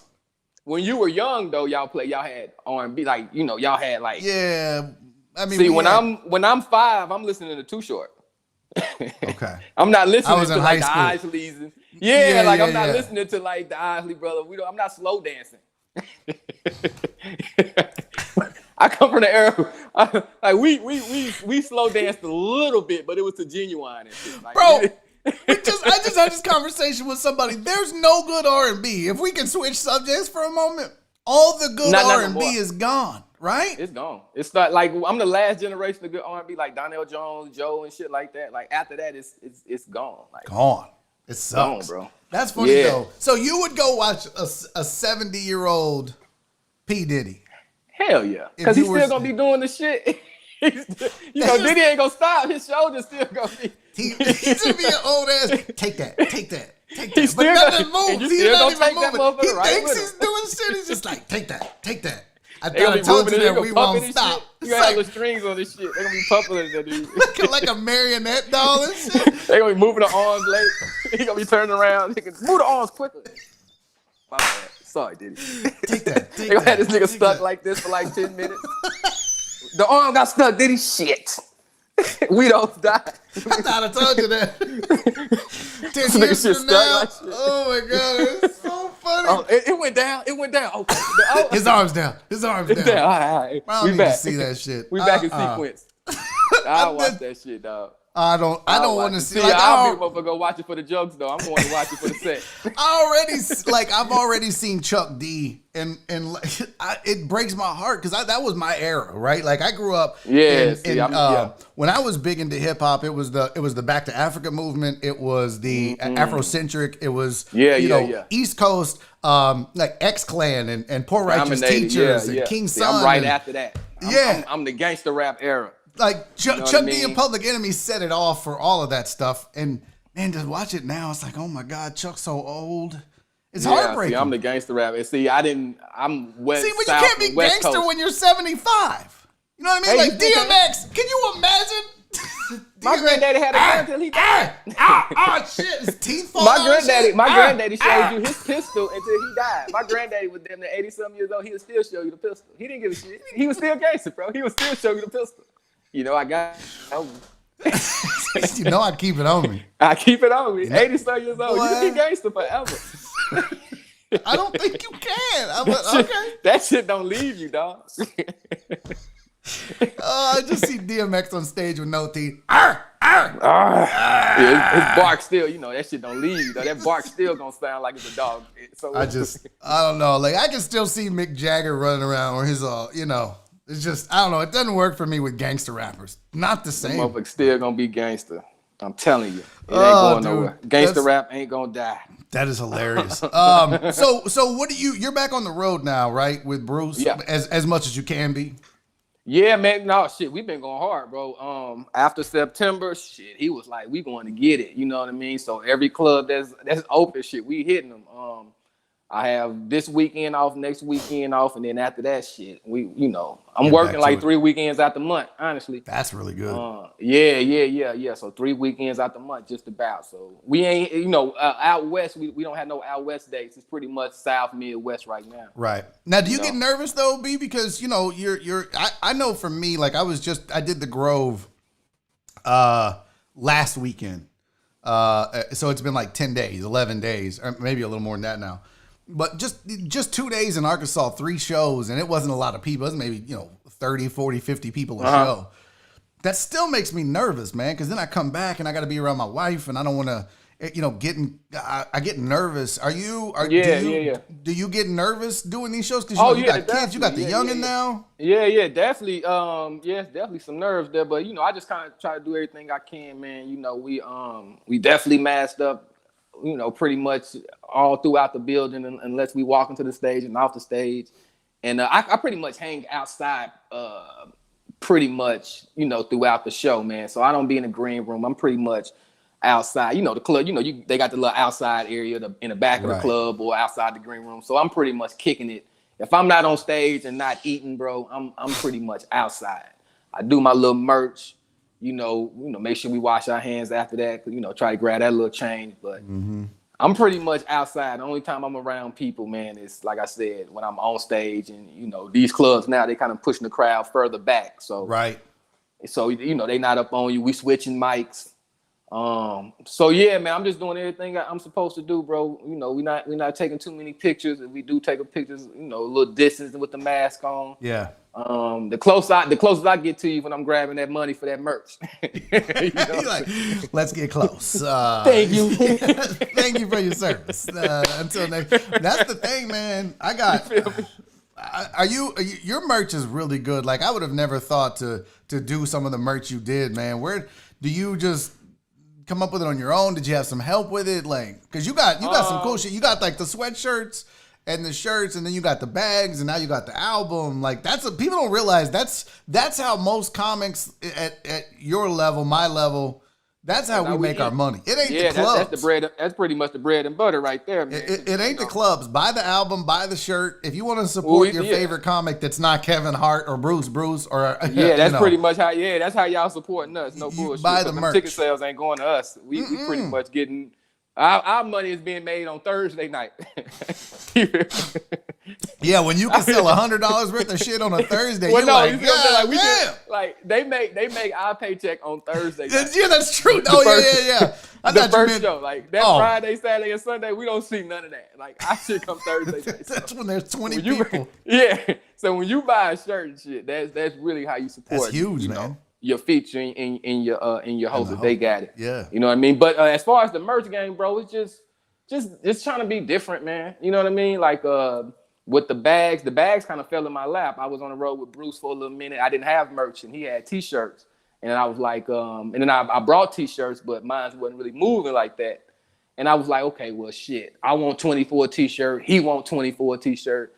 Motherfucker didn't pay for the tickets, bought food and drinks, and then we asked for $40. So I'm like, okay, I need to bring it down some. All right. What can a little $10 merch? And I did a Moon Tower Comedy Festival, and they gave us these backpacks, the little jawstring backpacks, and they had T-shirts in them, the all pass, the all access pass, a whole bunch of shit in the bag. And I found myself using that backpack all the time, going to comedy shows. I would put my little weed in there. And then I was like, shit, I can throw my logo on these little backpacks, sell them for 10. Or when I was like, I sell them for 5 and then just make some bread. So I was going for 5 for first 5. And then this lady was like, that's no margin though. Yeah. This lady was like, that's all you want? And she's like, I give you 10 for this motherfucker. I'm like, shit, give me 10 for it. And I'm like, well, shit, I can start selling for 10 then. So I started moving for 10. Yeah. Bringing a few T-shirts. So I'll bring like 15, 20 T-shirts. I'll bring like 50 bags. So that's 500 on the bag. 15 T-shirts. That's, and I move them like on some limited edition type shit. I only got 15. So if y'all want one, people, if you really want a T-shirt, they're going to grab that motherfucker. Yeah, they know you only got a few of them. Yep. So that's pretty much my little marketing. I give y'all my little sauce, you know what I mean? So that's pretty much how I get it in, bro. $10 merch. That's smart though, $500 worth shit, That's smart. We sell out in them bags every time. Oh, like, bro, I got those. We ain't bringing too many of them motherfuckers home. No, I bought those for Barry on Deck for this show as part of the Patreon. So like when people join, if they join at the highest tier, they get a bag and then they get like a bunch of other shit to go with, because those bags are dope, man. That's and it's really like shit. If you wanted to, they not expensive, bro. You can like shit, motherfucker.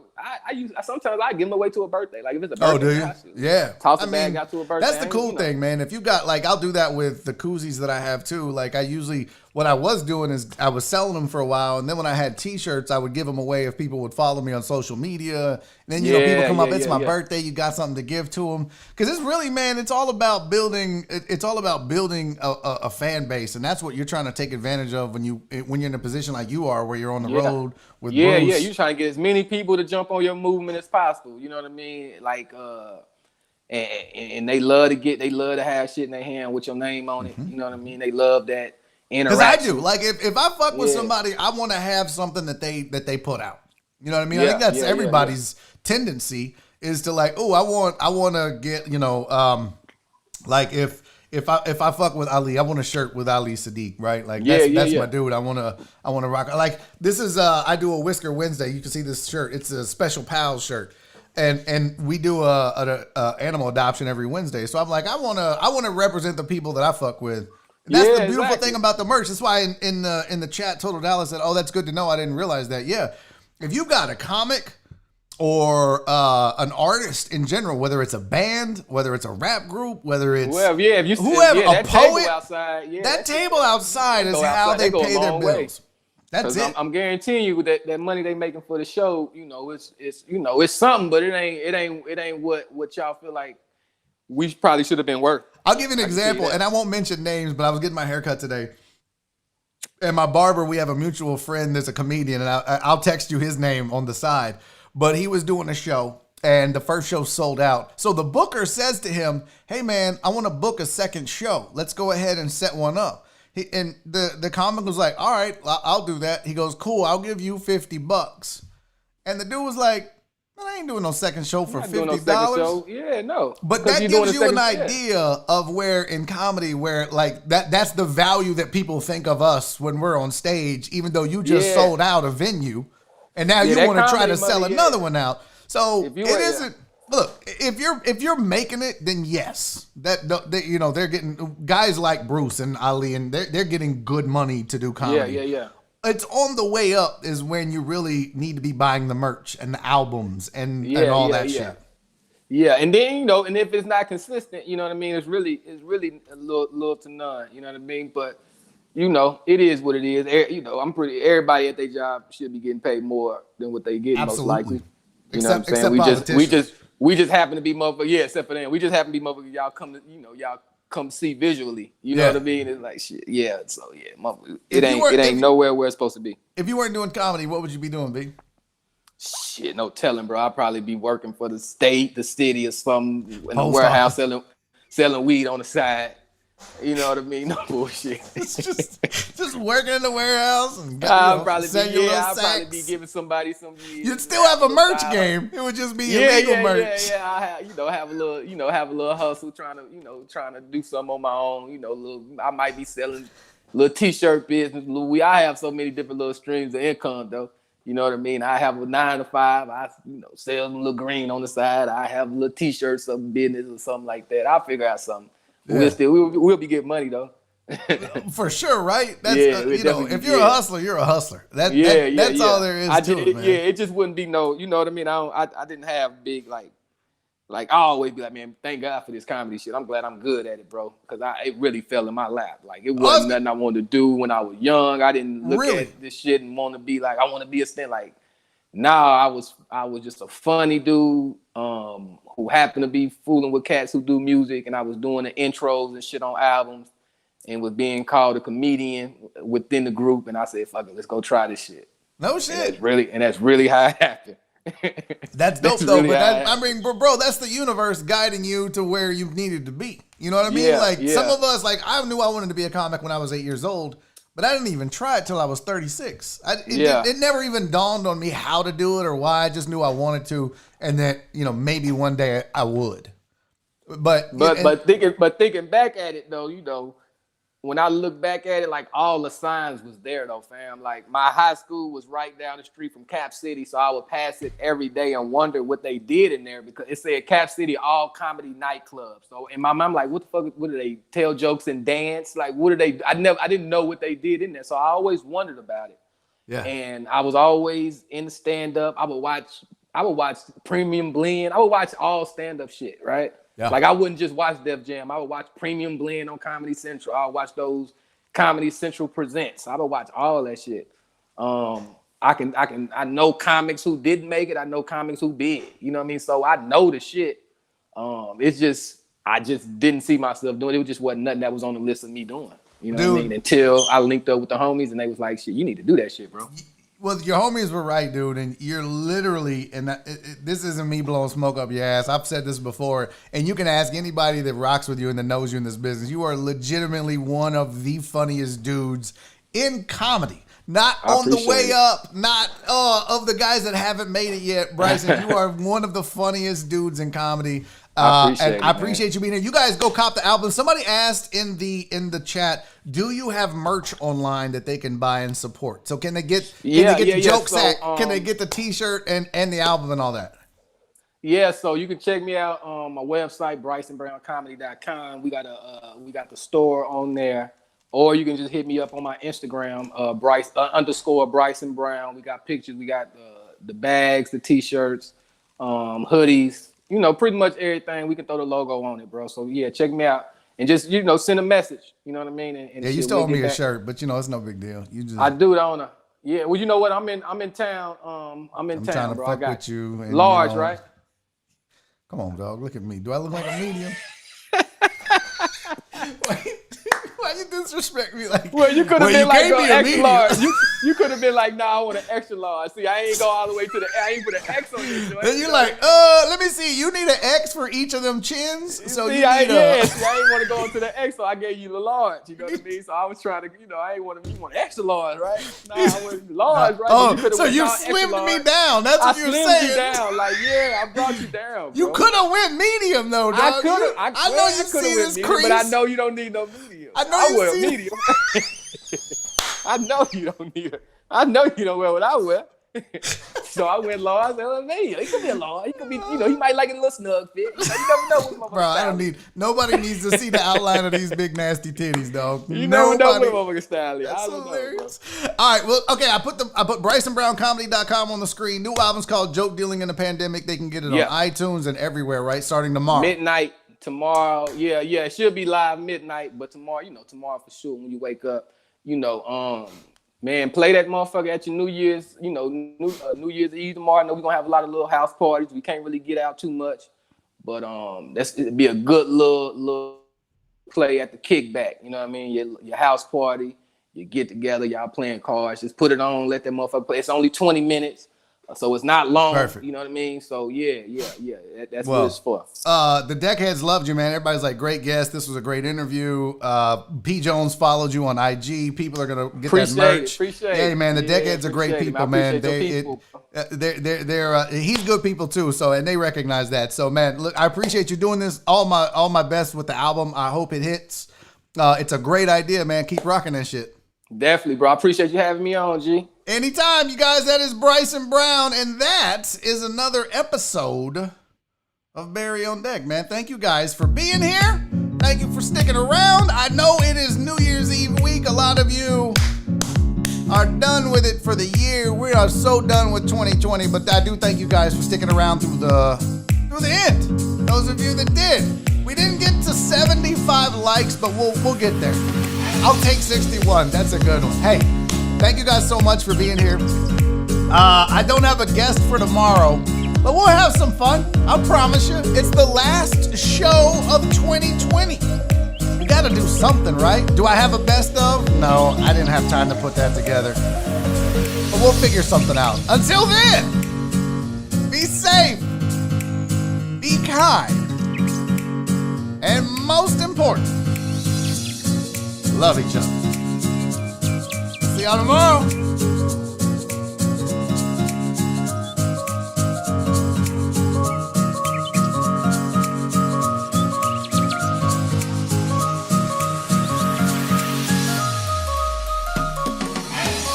Daddy's making a YouTube video!